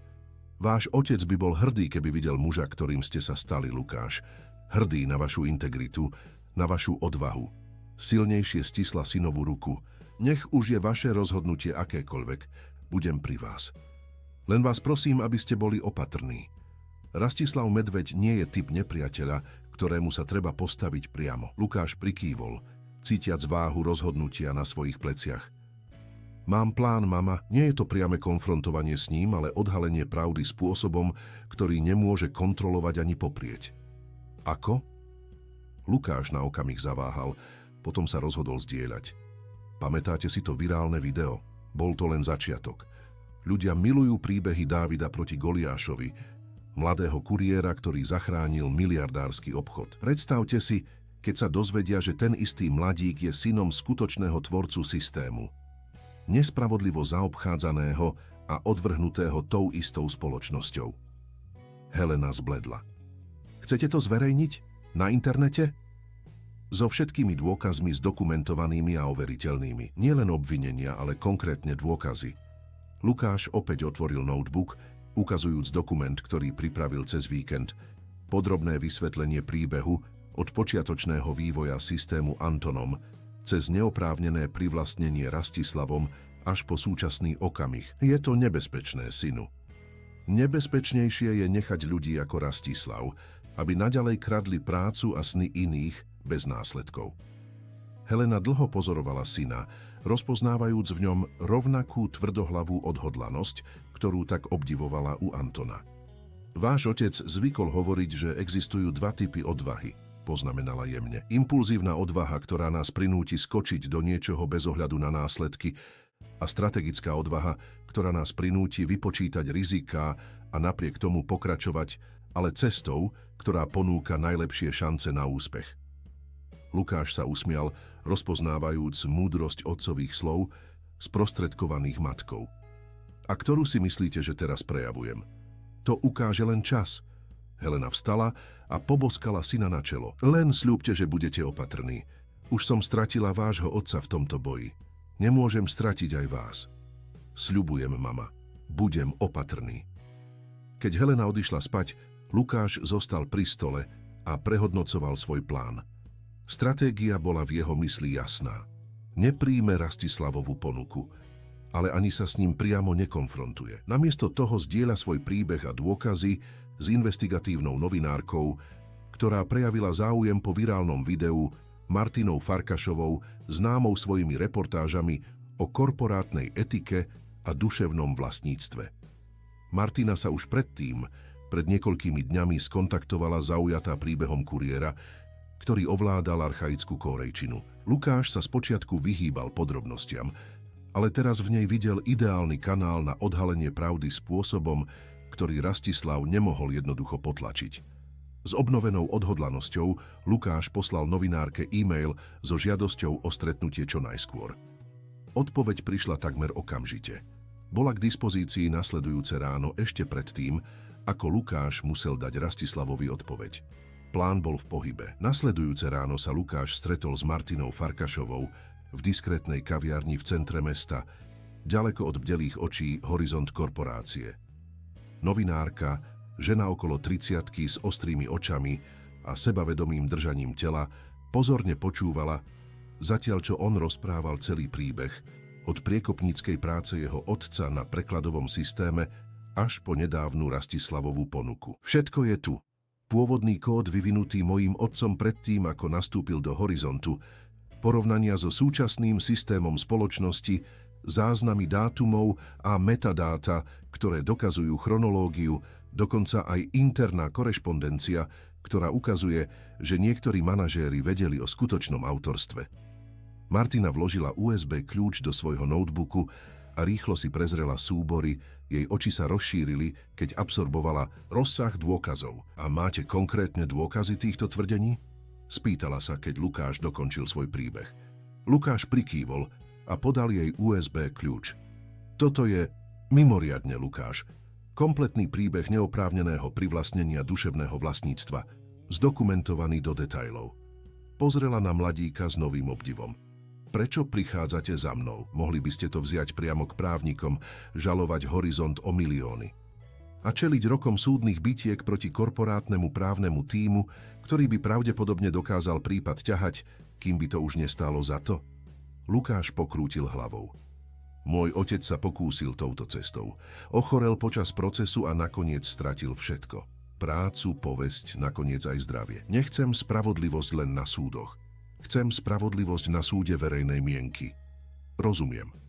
Martina si odhryzla z kávy, zamyslená. Ako náhle to bude zverejnené, nebude cesty späť, Lukáš. Rastislav Medveď pôjde proti vám so všetkým. S tým počítam. Martina prižmúrila oči, zaujatá. Máte väčší plán však? Lukáš sa diskrétne usmial. Povedzme, že Rastislav nie je jediný, kto má strategických spojencov v Horizont korporácii.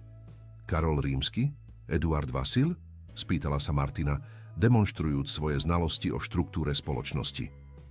Radšej nebudem potvrdzovať mená, ale povedzme, že v spoločnosti sú ľudia, ktorí poznajú pravdu a sú unavení z Rastislavovho štýlu vedenia. Novinárka zatvorila notebook, na jej tvári bolo vidieť rozhodnutie. Budem potrebovať niekoľko dní na nezávislé overenie týchto dôkazov, konzultáciu s odborníkmi na kód a duševné vlastníctvo. Ak sa všetko potvrdí, môžeme to zverejniť do konca týždňa. Potrebujem, aby to bolo pred stredou, odpovedal Lukáš. Rastislav očakáva moju odpoveď na ponuku zamestnania dnes, ale podarí sa mi to odložiť najviac do utorka večer. Ambiciózne a s napätými termínmi. To sa mi páči. Martina mu podala ruku na pevné stlačenie. Okamžite na tom začnem pracovať. A Lukáš? Chystáte sa čeliť búrke. Uistite sa, že ste pripravení. Na túto búrku som čakal 4 roky, odpovedal Lukáš a opätoval stisk ruky. Od dňa, keď som stratil otca. V Horizont korporácii priniesol začiatok tohto týždňa takmer hmatateľné napätie.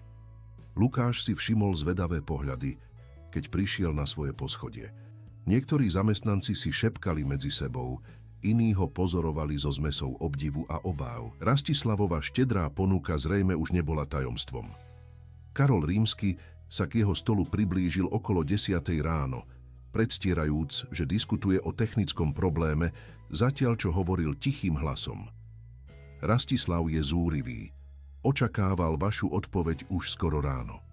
Budem s ním hovoriť ešte dnes, odpovedal Lukáš pokojne, udržiavajúc oči na obrazovke počítača. Potrebujem niekoľko hodín na usporiadanie myšlienok. Karol zaváhal, kým pokračoval. Lukáš, nech už je vaše rozhodnutie akékoľvek. Vedzte, že niektorí z nás sú pripravení svedčiť o úlohe vášho otca pri vývoji systému, ak to bude potrebné. Lukáš sa pozrel na staršieho inžiniera, prekvapený otvoreným prehlásením o podpore. Prečo? Prečo riskovať po tak dlhom čase? Pretože niektorí z nás niesli túto ťarchu roky. Videli sme, ako bol váš otec nespravodlivo zaobchádzaný a mlčali sme zo strachu, že prídeme o prácu. Karol si nervózne upravil okuliare. Možno je čas napraviť túto chybu. Skôr ako Lukáš stihol odpovedať, zazvonil mu firemný telefón. Bola to Rastislavova sekretárka, ktorá ho žiadala o okamžitú prítomnosť v kancelárii generálneho riaditeľa. Zdá sa, že môj čas vypršal, poznamenal Lukáš a vstal. Karol mu krátko stisol rameno. Veľa šťastia. Cesta do Rastislavovej kancelárie sa zdala dlhšia ako kedykoľvek predtým. Lukáš využil tieto chvíle na opätovné zhromaždenie svojej odhodlanosti, aby si spomenul na všetko, čo jeho otec stratil, na všetko, čo bolo v stávke. Rastislav nebol vo svojej kancelárii sám. Bola tam Kristína Šťastná, právna riaditeľka, rovnako ako Eduard Vasil. Generálny riaditeľ sa vzdal formalít. Takže Lukáš, aká je vaša odpoveď? Máme dohodu? Lukáš na chvíľu pozoroval troch manažérov, kým odpovedal. Kristína si udržiavala neutrálny a profesionálny výraz, hoci jej oči prezrádzali isté napätie. Eduard vyzeral úprimne znepokojene, ako by sa bál toho, čo sa chystá stať. Je to veľmi štedrá ponuka, začal Lukáš vážiac si každé slovo. 10 000 eur mesačne, okamžitá zmluva, medzinárodné príležitosti, viac ako by si ktorýkoľvek študent mohol prijať. Rastislav sa spokojne usmial. Takže to berieme ako áno? Vlastne, pokračoval Lukáš, potrebujem urobiť protinávrh.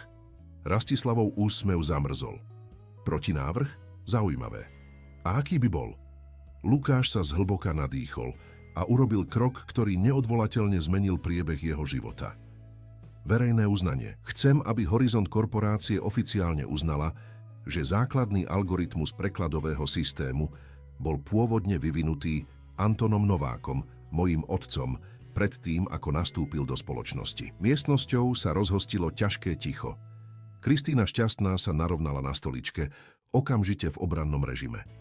Rastislav po chvíli prekvapenia sa krátko a vynútene zasmial. To je absurdné. Systém vyvinul náš interný tím pod mojím vedením. Mám dôkazy, ktoré dokazujú opak, odpovedal Lukáš pokojne. Kópie pôvodného kódu s dátumami pred zmluvou môjho otca s Horizontom. Digitálne podpisy, metadáta, všetko. Kristína zasiahla.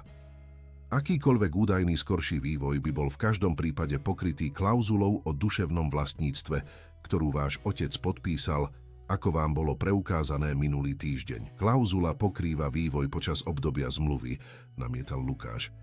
Nie to, čo bolo vytvorené predtým. Zákon o duševnom vlastníctve je v tomto bode jasný. To je smiešne, vyhlásil Rastislav, jeho maska srdečnosti začala padať. Ponúkame vám mimoriadnu príležitosť, šancu vybudovať si skvelú budúcnosť a vy odpovedáte rovnakými nepodloženými obvineniami, aké vzniesol váš otec pred rokmi. Nie sú to nepodložené obvinenia, odpovedal Lukáš pevne. Sú to zdokumentované fakty a nežiadam finančnú kompenzáciu, hoci by to bolo určite opodstatnené. Žiadam len uznanie, aby bolo meno Antona Nováka oficiálne uvedené ako pôvodného tvorcu algoritmu, ktorý tvoril základ prekladového systému Horizontu. Rastislav vstal, jeho hnev bol teraz evidentný. To sa nikdy nestane. Sme tu, snažíme sa vám pomôcť a toto je vaša odpoveď? Odmietnúť štedrú ponuku, aby ste oživili proces, ktorý je už roky mŕtvy? Neodmietam ponuku, objasnil Lukáš. Navrhujem dodatočnú podmienku, takú, ktorá ctí pravdu a robí spravodlivosť pamiatke môjho otca. Kristína si vymenila pohľady s Rastislavom, očividne znepokojená.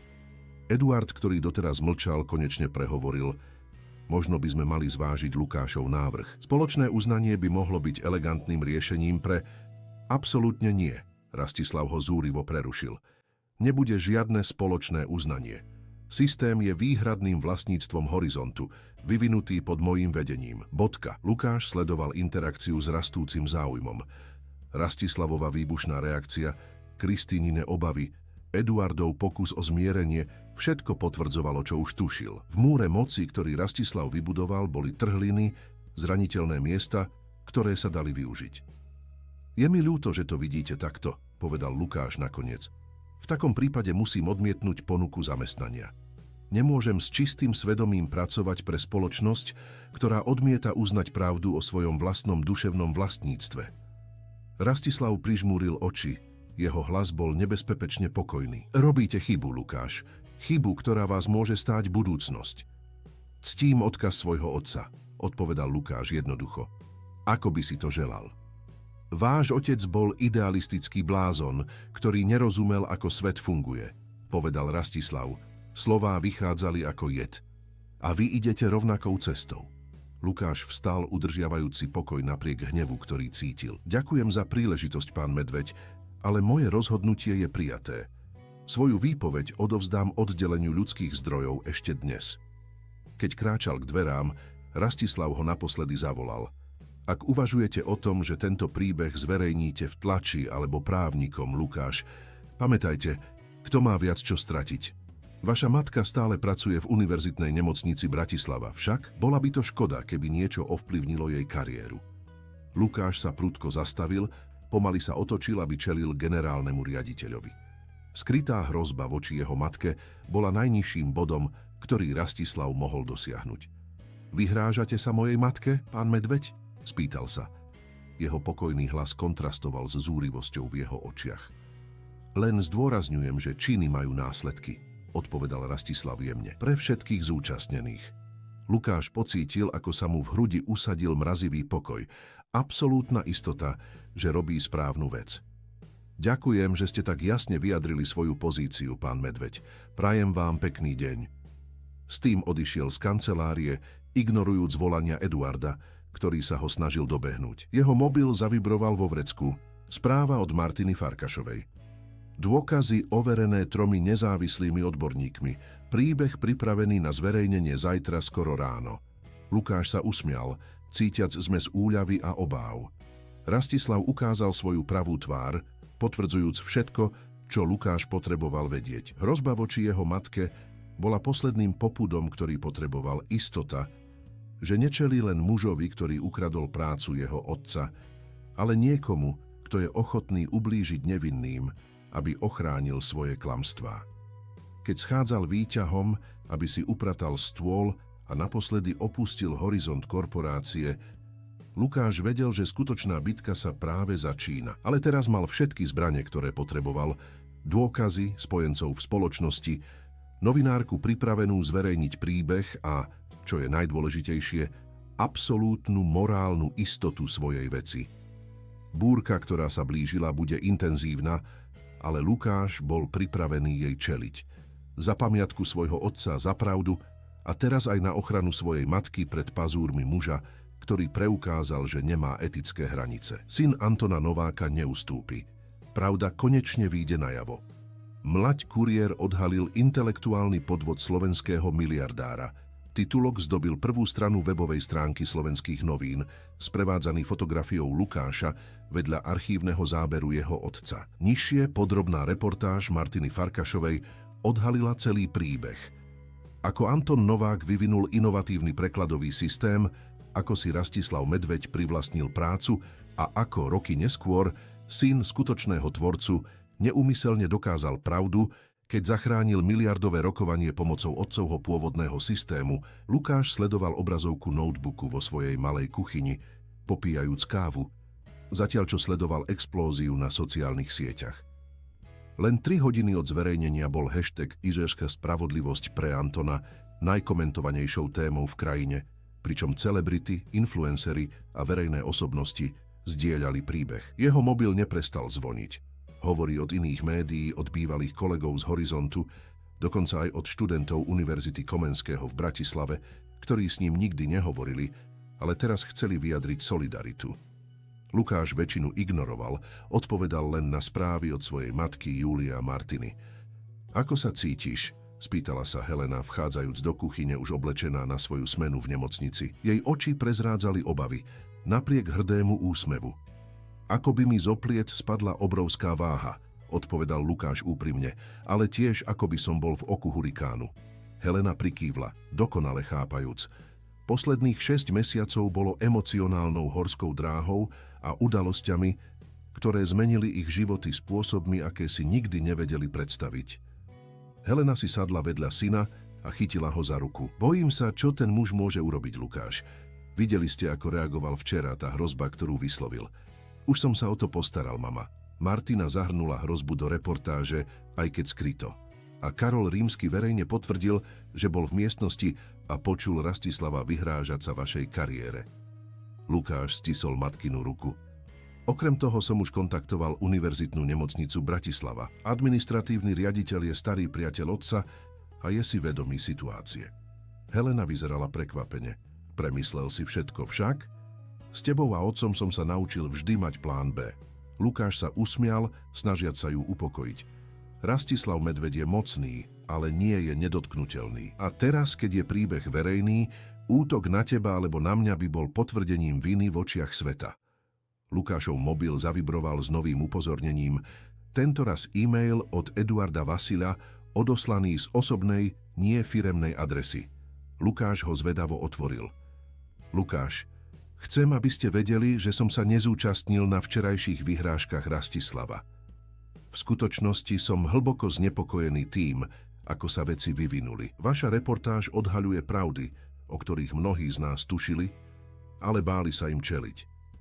Predstavenstvo je od 7.00 na núdzovom zasadnutí. Rastislav je zúrivý, ale aj zahnaný do kúta. Viacerí akcionári požadujú vysvetlenia a naše právne oddelenie je v panike z právnych dôsledkov. Ak budete potrebovať akékoľvek ďalšie informácie, ktoré by mohli pomôcť objasniť pravdu o práci vášho otca, počítajte so mnou. Túto ťarchu na svedomí som už niesol príliš dlho. Eduard Vasil. Lukáš ukázal e-mail matke, ktorá si ho prečítala s ohromeným výrazom. Začínajú opúšťať loď, poznamenala Helena, ohromená. To sa stáva, keď staviame kariéry na lžiach. Pri prvej vážnej búrke sa všetko zrúti. Lukáš zatvoril notebook. Musíš ísť do nemocnice, neboj sa o mňa, budem v poriadku. Helena zaváhala. Očividne sa jej nechcelo nechať syna samého uprostred mediálnej búrky. Mám svoju smenu, ale môžem zavolať niekoho, aby ma nahradil. V žiadnom prípade. Tvoji pacienti ťa potrebujú. Lukáš vstal a objal matku. Okrem toho Martina tu bude o hodinu, aby sme prediskutovali ďalšie kroky. A Julia povedala, že príde po škole. Stále znepokojená Helena nakoniec súhlasila s odchodom. Sľúb, že mi zavoláš, ak sa niečo stane. Sľubujem. Teraz choď, kým sa neoneskoríš. Keď matka odišla, Lukáš si znova skontroloval správy. Príbeh sa už rozšíril aj do medzinárodných médií. Reuters, BBC, El País. Všetci informovali, ako mladý slovenský študent odhalil intelektuálny podvod jedného z najmocnejších podnikateľov v krajine. Zazvonil pevný telefón v byte. Niečo zriedkavé, keďže toto číslo takmer nikto nepoužíval. Lukáš ho opatrne zdvihol. Haló? Lukáš Novák? Mužský hlas. Neznámy. Áno, kto volá? Volám sa Gustav Molnár, som právnik špecializujúci sa na duševné vlastníctvo. Prečítal som si správu o vašom otcovi a rád by som vám v tomto prípade ponúkol svoje služby pro bono. Lukáš zaváhal. Ďakujem za záujem, doktor Molnár, ale už mám právne zastúpenie. Bola to malá lož, ešte si právnika nenajal, hoci Martina mu odporúčila niekoľko mien, ale niečo na neočakávanom hovore ho urobilo opatrným. Rozumiem. Ale ak zmeníte názor, moja kancelária má špecifické skúsenosti s prípadmi proti Horizont korporácii. V skutočnosti sme pred niekoľkými rokmi zastupovali klienta v podobnej situácii. To zaujalo Lukáša. Akého klienta? Žiaľ, nemôžem to prezradiť z dôvodu dôvernosti, ale povedzme, že tam boli podobnosti s prípadom vášho otca. Lukáš si rýchlo poznamenal meno a kontakt právnika a sľúbil, že ponuku zváži, hoci zostal skeptický. V posledných dňoch sa naučil nedôverovať pohodlným náhodám. Sotva zložil, keď mu mobil zavibroval s hovorom od Martiny. Lukáš, som na ceste k vášmu bytu. Musíš si teraz zapnúť televíziu, kanál TA3. Lukáš pribehol do malej obývačky a zapol televízor. Na obrazovke bola improvizovaná tlačová konferencia pred sídlom Horizont korporácie. Rastislav Medveď, bezchybne oblečený, ale s viditeľnými kruhmi pod očami, čelil davu novinárov. Tieto tvrdenia sú absurdné a hanlivé, vyhlásil Rastislav. Jeho zvyčajná sebadôvera ustúpila vynútenému rozhorčeniu. Pán Novák skutočne pracoval v našom vývojovom tíme, ale prekladový systém bol koncipovaný a navrhnutý pod mojím osobným vedením. Novinárka zdvihla ruku. A ako vysvetlíte, že jeho syn dokázal opraviť problémy v systéme pomocou nástrojov vyvinutých otcom, ako je ukázané vo virálnom videu? To len dokazuje, že mal prístup k interným zdrojom spoločnosti, možno nelegálnym spôsobom. Rastislav si nervózne upravil kravatu. Vlastne zvažujeme žalobu pána Lukáša Nováka pre porušenie duševného vlastníctva a korporátnu špionáž. Lukášovi zovrela krv v žilách, keď počul obvinenie, ale zostal sústredený na ďalšie slová podnikateľa. Horizont korporácie je hrdá na svoju históriu inovácií a integrity. Nedovolíme, aby nepodložené obvinenia poškodili našu povesť alebo povesť tisícov oddaných zamestnancov, ktorí túto spoločnosť vybudovali. Ďalší novinár zasiahli. Pán Medveď, interné zdroje potvrdili, že ste sa počas vášho posledného stretnutia vyhrážali kariére matky Lukáša Nováka. Ako na to odpoviete? Kamera dokonale zachytila okamih, keď Rastislavov výraz zaváhal, očividne prekvapený, že tento detail unikol. To je úplne falošné, zajakol sa. Na chvíľu stratil pokoj. Nikdy by som sa nevyhrážal zamestnancovi ani rodinnému príslušníkovi. Toto je ďalší pokus tohto mladíka manipulovať verejnú mienku. Medzi novinármi sa rozšíril šum. Rastislav sa pokúsil znovu získať kontrolu, ale prerušila ho nová otázka. A čo vyhlásenia Karola Rímskeho, vášho vlastného technického riaditeľa, potvrdzujúce, že Anton Novák bol skutočným vývojárom pôvodného algoritmu? Kamera ukázala Karola stojaceho niekoľko metrov ďalej, obklopeného ďalšími novinármi. Veterán inžinier, teraz zrejme mimo Rastislavovho okruhu dôvery, vyzeral súčasne znepokojene a uľavene, že konečne hovorí pravdu. Rastislav vrhol zúrivý pohľad smerom ku Karolovi, kým odpovedal: pán Rímsky je očividne zmetený alebo zle informovaný. Ako všetci zamestnanci, podpísal dohody o mlčanlivosti, ktoré mu bránia zverejňovať interné informácie spoločnosti. Jeho vyhlásenia budú považované za porušenie zmluvy. Tlačová konferencia pokračovala ešte niekoľko minút, pričom Rastislav bol čoraz defenzívnejší a viditeľne otrasený ostrými otázkami novinárov. Nakoniec zasiahol asistent a oznámil, že generálny riaditeľ v danej chvíli už nebude odpovedať na ďalšie otázky. Lukáš vypol televíziu, zmiešané emócie ho premohli. Vidieť Rastislava Medveďa, vždy tak sebavedomého a ovládajúceho, zahnaného do kúta a v defenzíve, bola forma spravodlivosti, ktorú nečakal tak skoro. Zazvonil zvonček, oznamujúc príchod Martiny. Novinárka vošla ako výchor, jej profesionálne nadšenie bolo evidentné. Videli ste to, rozpadá sa, mi zvolala a hodila tašku a notebook na gauč. A to je len začiatok. Práve som dostala potvrdenie, že Národná banka Slovenska začala predbežné vyšetrovanie možného podvodu voči investorom, keďže prekladový systém bol v niekoľkých oficiálnych správach prezentovaný ako vlastný vývoj Horizontu. Lukáš jej ponúkol kávu, ktorú Martina okamžite prijala, zatiaľ čo pokračovala. Traja bývalí zamestnanci z technologického oddelenia ma kontaktovali od zverejnenia článku, všetci potvrdzujú časti vášho príbehu. A čo je najdôležitejšie? Jeden z nich si uchoval e-maily spred 7 rokov, ktoré ukazujú, ako Rastislav výslovne inštruoval tím, aby odstránil všetky odkazy na prácu vášho otca v kóde. To je... Lukáš sa zastavil, hľadajúc vhodné slovo. Surreálne. Všetko sa deje tak rýchlo. Martina sa usmiala, chápu jej zmetenosť. To je sila pravdy, Lukáš, najmä keď nájde správny okamih. Váš príbeh zasiahol otvorenú ranu v spoločnosti, malý proti veľkému, čestný proti skorumpovanému. Ľudia sú hladní po spravodlivosti. Lukášov mobil opäť zazvonil, tentoraz neznáme číslo. Opatrne ho zdvihol. Lukáš Novák? Áno, kto volá? Tu je Renáta Poliaková zo správnej rady Horizont korporácie. Ženský hlas znel formálne, ale nie nepriateľsky. Rada by som si s vami dohodla naliehavé stretnutie, ak je to možné ešte dnes. Lukáš si prekvapene vymenil pohľady s Martinou, ktorá gestom naznačila, že by mal súhlasiť. Môžem vedieť dôvod stretnutia, pani Poliaková? Radšej by som to prediskutovala osobne, ale môžem vám vopred povedať, že správna rada je mimoriadne znepokojená predloženými tvrdeniami a želá si nájsť riešenie, ktoré bude spravodlivé pre všetky strany. Lukáš si zakryl mikrofón a zašepkal Martine: Správna rada Horizontu sa so mnou chce stretnúť dnes. Choď, odpovedala okamžite. Ale nechoď sám. Vezmi si právnika.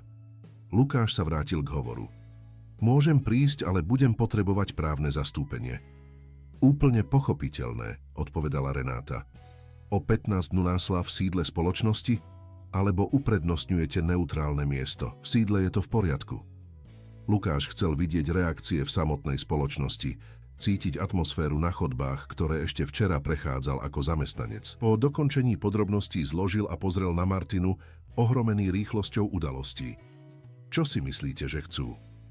Zmiernenie škôd, odpovedala Martina pohotovo. Príbeh sa rýchlo šíri. Akcie spoločnosti už dnes ráno klesli o 8% a musia konať rýchlo, aby zabránili ďalším škodám na povesti a trhovej hodnote. Myslíte, že sa ma pokúsia kúpiť? Spýtal sa Lukáš, znepokojený možnosťou čeliť ďalšiemu pokusu o úplatok. Pravdepodobne. Ale teraz ste v silnej pozícii, Lukáš. Verejná mienka je na vašej strane. Máte pevné dôkazy a spojenci v samotnej spoločnosti potvrdzujú váš príbeh. Martina ho pevne chytila za rameno. Dôležité je nerobiť unáhlené rozhodnutia.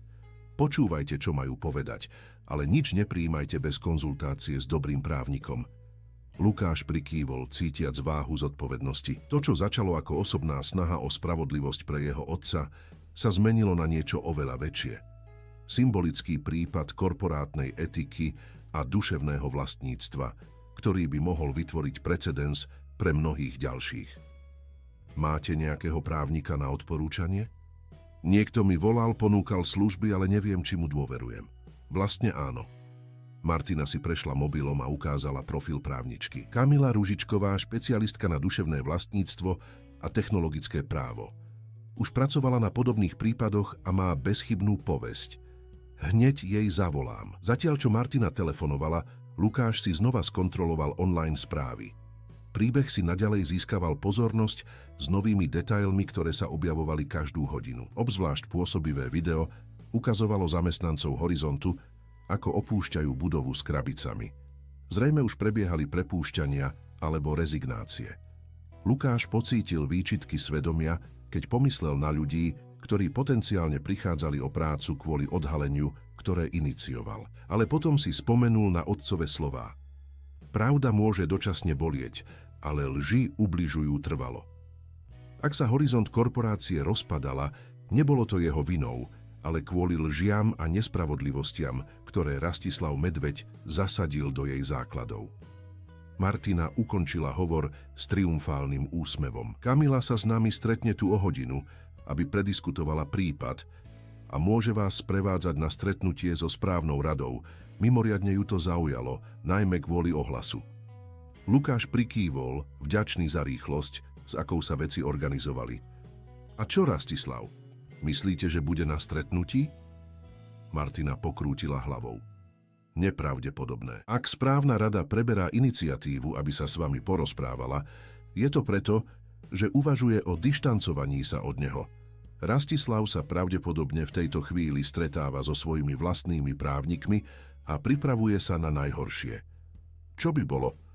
Minimálne odvolanie z funkcie predsedu, kým prebiehajú vyšetrovania. V najhoršom scenári pre neho prepustenie z dôvodu a možné trestné stíhanie za podvod. Martina zaváhala, kým dodala: a samozrejme podstatná občianskoprávna žaloba od rodiny Novákovcov za neoprávnené privlastnenie práce vášho otca. Lukáš na chvíľu zavrel oči, snažiac sa všetko absorbovať. Myšlienka, že Rastislav Medveď, mocný generálny riaditeľ, ktorý zničil kariéru jeho otca a vyhrážal sa jeho matke, by mohol čeliť skutočným následkom za svoje činy, bolo takmer ťažké spracovať. Nikdy som si nepredstavoval, že sa dostaneme tak ďaleko, tak rýchlo, priznal sa. Martina sa chápavo usmiala. To je sila sociálnych sietí v kombinácii s pevnými dôkazmi a príbehom, ktorý rezonuje s ľuďmi. Teraz nebojujete len za svojho otca, Lukáš.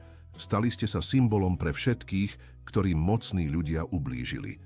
Lukášov mobil zavibroval s textovou správou. Bola od Karola Rímskeho. Lukáš, práve ma suspendovali. Zrejme hovoriť pravdu je proti firemnej politike. Ale neľutujem. Váš otec by bol hrdý. Zajtra budem formálne vypovedať na NBS o všetkom, čo viem. Držte sa.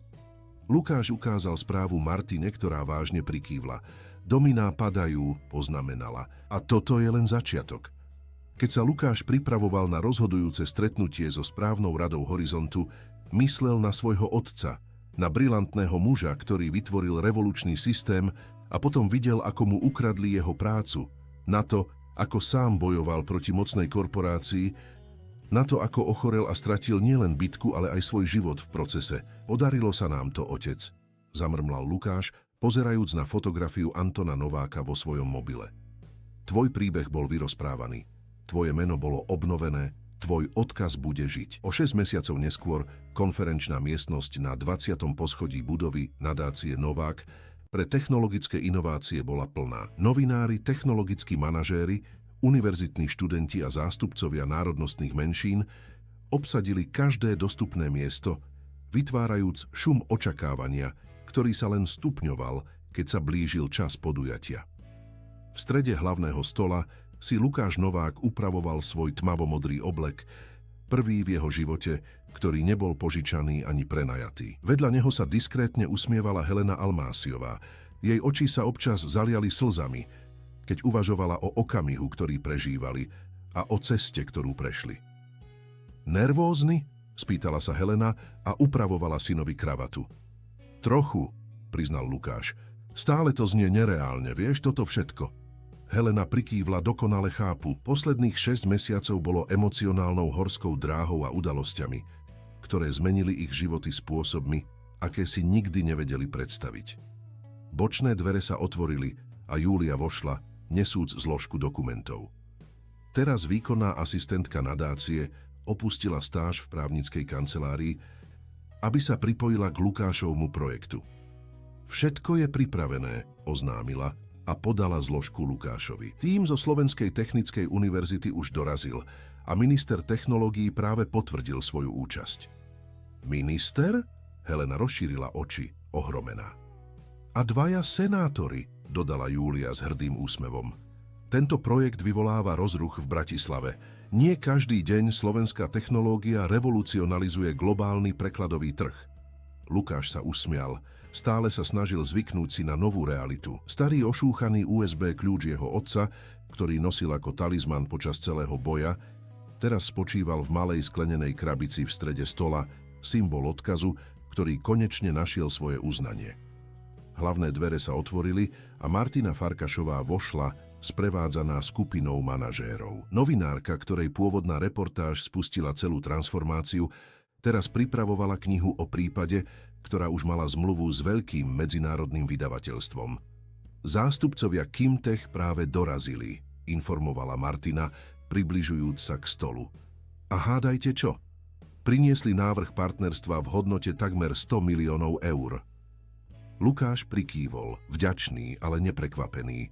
Korejská spoločnosť bola jednou z prvých, ktorá rozpoznala hodnotu vylepšeného prekladového systému, ktorý vyvinul z otcovej pôvodnej práce, teraz oficiálne nazvaného projekt Anton, na počesť jeho skutočného tvorcu. Udalosti posledných mesiacov prebehli Lukášovou mysľou, keď sledoval, ako sa miestnosť zaplňa. Po tom osudovom stretnutí so správnou radou Horizont korporácie sa udalosti odohrali závratnou rýchlosťou. Rastislav Medveď bol odvolaný z funkcie predsedu, zatiaľ čo vyšetrovania pokračovali, ale formálne rezignoval o 2 týždne neskôr, keď na svetlo sveta vyšli staré e-maily, ktoré dokazovali, že od začiatku vedel, že systém vyvinul Anton Novák. Správna rada, zúfalá z toho, že musí zmierniť škody na povesti spoločnosti, ponúkla rodine Novákovcov podstatnú dohodu, oficiálne uznanie Antonovho autorstva, finančnú kompenzáciu vo výške 30 miliónov eur a záväzok založiť nadáciu na jeho meno na podporu technologických inovácií na Slovensku. Kamila Ružičková, brilantná právnička odporúčaná Martinou, vyjednala dodatočné podmienky. Nadácia bude nezávislá od Horizontu a Lukáš bude jej riaditeľom s úplnou autonómiou na vývoj a licencovanie ďalšej generácie prekladového systému. Dohoda bola dokončená v rekordnom čase, pričom Horizont dychtivo chcel ukončiť prípad predtým, ako by vznikli ďalšie škody. Akcie spoločnosti, ktoré počas krízy klesli takmer o 30%, sa začali pomaly zotavovať pod novým vedením.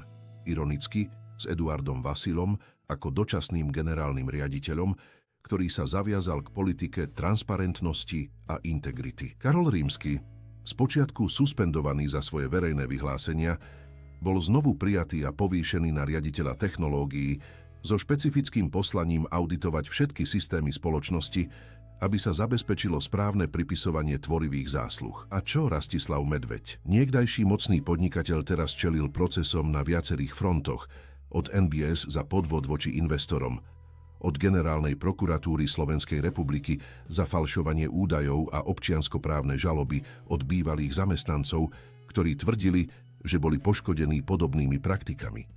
Jeho majetok, stále značný, sa rýchlo topil medzi dohodami, pokutami a právnymi poplatkami. 5 minút do začiatku, oznámila Júlia, prerušujúc Lukášove úvahy. Zhlboka sa nadýchol a v mysli si prešiel hlavné body svojej prezentácie. Dnes sa oficiálne spúšťal univerzálny preklad. Evolúcia systému pôvodne koncipovaného jeho otcom, teraz rozšíreného o globálne obchodné jazyky, ale aj o ohrozené menšinové jazyky na Slovensku. Bol to ambiciózny projekt, spájajúci špičkovú technológiu s kultúrnou ochranou. Presne ten typ práce, ktorý Anton Novák oceňoval. Partnerstvo so slovenskými technickými univerzitami a komunitami národnostných menšín by zabezpečilo digitálne uchovanie starých jazykových znalostí pre budúce generácie. Váš otec by bol taký hrdý, zamrmlala Helena, ako by čítala synové myšlienky. Lukáš prikývol, cítiac známy nával smútku, zmiešaného s pocitom naplnenia. Myslím, že nejako vedel, že tento deň príde, odpovedal a jemne sa dotkol sklenenej krabice s USB kľúčom. Preto si všetko tak starostlivo uchoval. Muž sa k stolu placho priblížil. Lukáš ho okamžite spoznal ako Petra Slaninu, jedného z mladších inžinierov, ktorí krátko pracovali v tíme jeho otca v Horizont korporácii. Pán Novák, začal Peter viditeľne dojatý, neviem, či si ma pamätáte, ale... Samozrejme, že si spomínam, Peter, jemne ho prerušil Lukáš. Pracovali ste s mojím otcom na prvej verzii systému. Inžinier vyzeral prekvapene a dojatý uznaním. Áno, presne tak. Ja som vždy vedel, že pôvodná myšlienka bola jeho, ale nikdy som nemal odvahu nič povedať, keď sa to všetko stalo. Zaváhal, očividne niesol ťarchu viny za roky mlčania. Chcel som len povedať, že je mi cťou vidieť, ako odkaz vášho otca konečne dostáva zaslúžené uznanie. Lukáš mu podal ruku, ktorú Peter stisol s evidentnou vďačnosťou. Ďakujem, že ste dnes prišli. Pre nový projekt prestavujeme pôvodný tím. Mali by ste záujem? Oči inžiniera zažiarili. Bolo by mi cťou, pane. Prosím, volajte mi Lukáš. Zatiaľ, čo sa Peter viditeľne dojatý vzdialil, Helena sa usmiala na syna. Staviate mosty tam, kde iní postavili múry. To je skutočné víťazstvo. Lukáš nemal čas odpovedať, pretože ceremónia sa chystala začať. Asistent požiadal, aby si všetci sadli a šum v miestnosti sa postupne zmenil na očakávané ticho. Keď Lukáš vystúpil na pódium, prekvapivý pokoj nahradil nervozitu. Pozrel na rôznorodé publikum, novinárov, ktorí pokrývali jeho príbeh, študentov, ktorých inšpiroval jeho boj, manažérov, ktorí teraz chceli nadviazať partnerstvá, zástupcov menšín, ktorých jazyky budú chránené projektom. Všetci spojení transformatívnou silou pravdy. Dobrý deň všetkým, začal Lukáš, jeho pevný hlas sa ozýval po miestnosti. Pred 7 rokmi môj otec, Anton Novák, vymyslel revolučný prekladový systém založený na jednoduchej, ale hlbokej myšlienke, že skutočná komunikácia medzi kultúrami ide oveľa ďalej ako len premena slov. Lukáš sa odmlčal a pozoroval pozorné tváre, ktoré ho sprevádzali. Veril, že na správny preklad musíme pochopiť nielen slovnú zásobu a gramatiku, ale aj kultúrny, historický a sociálny kontext, ktorý dáva slovám zmysel. Bol to tento princíp, ktorý viedol k vývoju systému, ktorý z okolností, ktoré už všetci poznáte, nenosil jeho meno mnoho rokov. V publiku si niekoľko novinárov freneticky robilo poznámky. Príbeh mladého kuriéra, ktorý vyzval jedného z najmocnejších mužov na Slovensku, aby obnovil odkaz svojho otca, naďalej fascinoval verejnosť. Dnes nielen napravujeme historickú nespravodlivosť uznaním Antona Nováka ako skutočného tvorcu tohto systému, rozširujeme jeho víziu spôsobom, o ktorom verím, že by ho hlboko hrdil. Lukáš ukázal na veľkú obrazovku za ním, kde sa začala prezentácia zobrazujúca mapu Slovenska s farebnými bodmi predstavujúcimi rôzne menšinové jazyky, ktoré sa v krajine stále hovoria. Projekt Univerzálny preklad pôjde nad rámec globálnych obchodných jazykov. V spolupráci so slovenskými technickými univerzitami a komunitami národnostných menšín vytvárame prvú kompletnú digitálnu databázu slovenských menšinových jazykov, z ktorých mnohé sú ohrozené zánikom. Publikom prešiel šum súhlasu. V vyhradenej sekcii zástupcovia rôznych národnostných menšín prikyvovali s výrazmi vďačnosti a nádeje. Keď jazyk zanikne, strácame oveľa viac ako slová. Technológia, ktorú vyvinul môj otec, pôvodne na prepojenie globálnych spoločností, teraz poslúži na zachovanie a oživenie najzákladnejšieho kultúrneho dedičstva nášho národa. Lukáš pokračoval v podrobnom rozbore technických a kultúrnych aspektov projektu, vysvetľujúc, ako systém využije pokročilú umelú inteligenciu na vytváranie prekladov, ktoré zachovajú nielen doslovný význam slov, ale aj ich kultúrne a kontextuálne nuancy. Strácame jedinečný spôsob videnia a interpretácie sveta, staré znalosti, kultúrne tradície. Keď hovoril, v očiach publika si všimol rovnaký lesk obdivu, aký videl v očiach manažérov Horizontu v ten osudný deň, keď sa to všetko začalo. Keď jednoduchý kuriér premočený dažďom ukázal znalosti, ktoré odborníci nemali. Rozdiel bol v tom, že teraz už nebol sám, snažiať sa dokázať svoju hodnotu. Bol na čele tímu hnutia veci väčšej ako on sám. Niektorí sa ma pýtali, či cítim hnev alebo zášť za to, čo sa stalo s mojím otcom, pokračoval Lukáš, jeho hlas zjemnel. Pravda je, že dlho som áno. Niesol som tento hnev v sebe ako palivo, aby som pokračoval, aby som hľadal spravodlivosť. Helena, sediaca pri stole, si diskrétne utrela slzu, ale naučil som sa, že spravodlivosť nie je to isté ako pomsta. Spravodlivosť je obnova, mena môjho otca, áno, ale aj princípov, ktoré si vážil. Princípov inovácie v službách spoločného dobra, technológie, ktorá spája ľudí namiesto toho, aby ich rozdeľovala. Lukáš urobil významnú pauzu, jeho oči sa krátko stretli s očami Martiny Farkašovej, ktorá súhlasne sa usmievala v prvom rade. Ak existuje jedna lekcia, ktorú by som chcel, aby si všetci z tohto prípadu odniesli, je to, že pravda, akokoľvek sa ju snažíme pochovať, si nájde cestu na povrch. Môže to trvať, v našom prípade to trvalo 7 rokov, môže si to vyžadovať obete, ale nakoniec zvíťazí. Posledných 30 minút prezentácie bolo venovaných technickým detailom a partnerstvám projektu. Lukáš predstavil hlavný tím, zložený z mnohých bývalých kolegov jeho otca vrátane Karola Rímskeho, ktorý teraz delil svoj čas medzi Horizont a nadáciu Novák. Keď sa začala časť s otázkami, zahraničný novinár zdvihol ruku. Pán Novák, čo by ste povedali Rastislavovi Medveďovi, keby tu dnes bol? Miestnosťou sa rozhostilo napäté ticho. Bola to otázka, ktorú chceli položiť všetci, ale málo kto mal odvahu. Lukáš sa na chvíľu zamyslel, kým odpovedal. Povedal by som, že napriek všetkému som vďačný. Nie za to, čo urobil môjmu otcovi, samozrejme, ale preto, že jeho čin, akokoľvek nespravodlivý, vytvoril okolnosti, ktoré nás nakoniec priviedli sem. Gestom ukázal na miestnosť. Táto nadácia, tento projekt jazykovej ochrany, tieto globálne partnerstva, nič z toho by neexistovalo, keby nebolo cesty, ktorou sme prešli, vrátane prekážok, ktoré postavil. Novinár vyzeral prekvapene odpoveďou. To znie takmer ako odpustenie. Lukáš sa mierne usmial. Odpustenie je silné slovo. Povedzme, že som našiel väčší zmysel ako len odplatu. Môj otec zvykol hovoriť, že skutočné víťazstvo nie je poraziť protivníka, ale prekonať konflikt a vytvoriť niečo nové a lepšie. Opäť sa dotkol krabice s USB kľúčom. To je to, čo tu robíme. Keď sa tlačová konferencia konečne skončila, po takmer 2 hodinách prezentácie a otázok, Lukáš cítil súčasne vyčerpanie a povznesenie. Uvedenie bolo absolútnym úspechom, s podpísanými dohodami o spolupráci a zabezpečeným financovaním na ďalších 5 rokov výskumu a vývoja. Martina sa priblížila, sprevádzaná Kamilou Ružičkovou, právničkou, ktorá sa stala priateľkou a poradkyňou rodiny Novákovcov. Budujete odkaz, Lukáš, poznamenala Kamila ohromená. A nielen, že ctíte odkaz svojho otca. Súhlasím, dodala Martina. Keď som začala vyšetrovať váš príbeh, myslela som si, že budem písať o korporátnej nespravodlivosti a duševnom vlastníctve. Teraz si uvedomujem, že je to oveľa väčšie. Je to príbeh transformácie.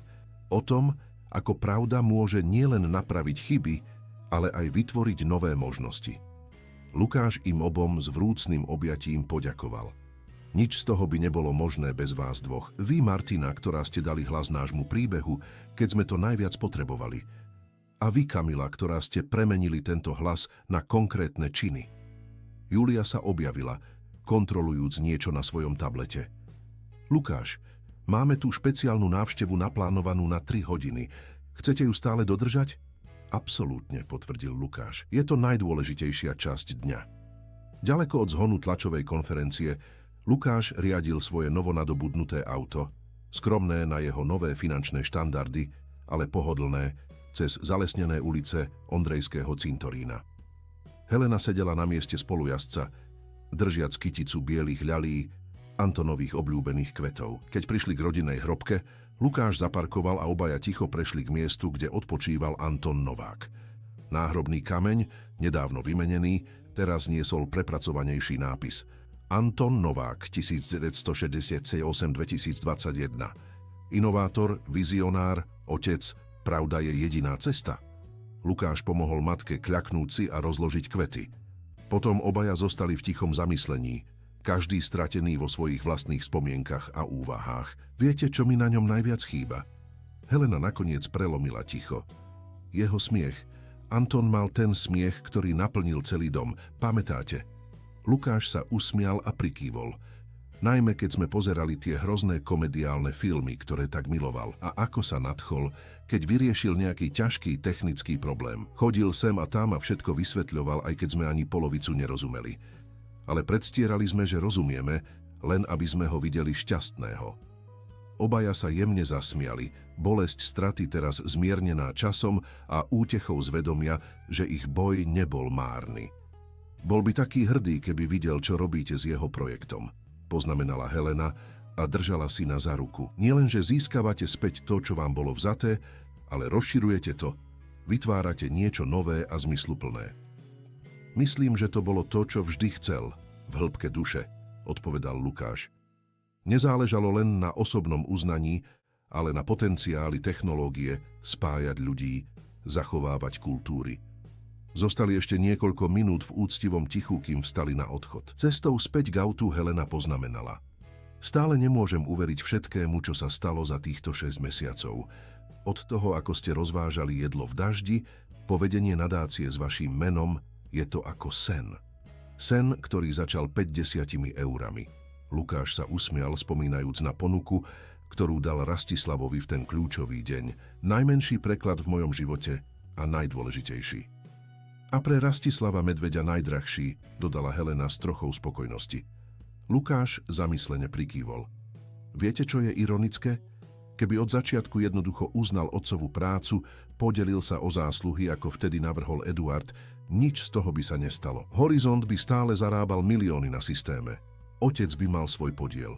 Všetci by z toho profitovali. Chamtivosť oslepuje ľudí, odpovedala Helena múdro. Rastislav nedokázal zniesť myšlienku, že by sa mal deliť o zásluhy, že by nebol videný ako jediný génius za inováciou. Nakoniec ho tá istá chamtivosť stála všetko. Keď prišli k autu, Lukáš sa na chvíľu zastavil a pozrel sa späť na miesto, kde odpočíval jeho otec. Hotovo, otec, zamrmlal. Tvoj príbeh bol vyrozprávaný, tvoje meno bolo obnovené, tvoj odkaz bude žiť. Helena objala syna a spolu tak zostali dlho spojení spomienkou na muža, ktorého obaja milovali, a mimoriadnou cestou, ktorú jeho neprítomnosť spustila. Na obzore žiarilo popoludňajšie bratislavské slnko nad mrakodrapmi mesta, vrátane impozantnej budovy Aupark Tower, kde sa to všetko začalo. Z darebáka v jeho príbehu sa budova teraz zdala byť len ďalšou štruktúrou v mestskej krajine. Pôsobivá, ale už nie zastrašujúca. Lukáš Novák, mladík, ktorý vstúpil do tej budovy ako kuriér premočený dažďom, predefinoval svoj vlastný osud a uctil odkaz svojho otca. Najdôležitejší preklad jeho života nebol prekladom slov medzi jazykmi, ale pravdy na spravodlivosť, straty na zmysel, bolesti na pokrok. A to bol preklad, ktorý by nedokázal replikovať ani ten najsofistikovanejší algoritmus. Koniec príbehu.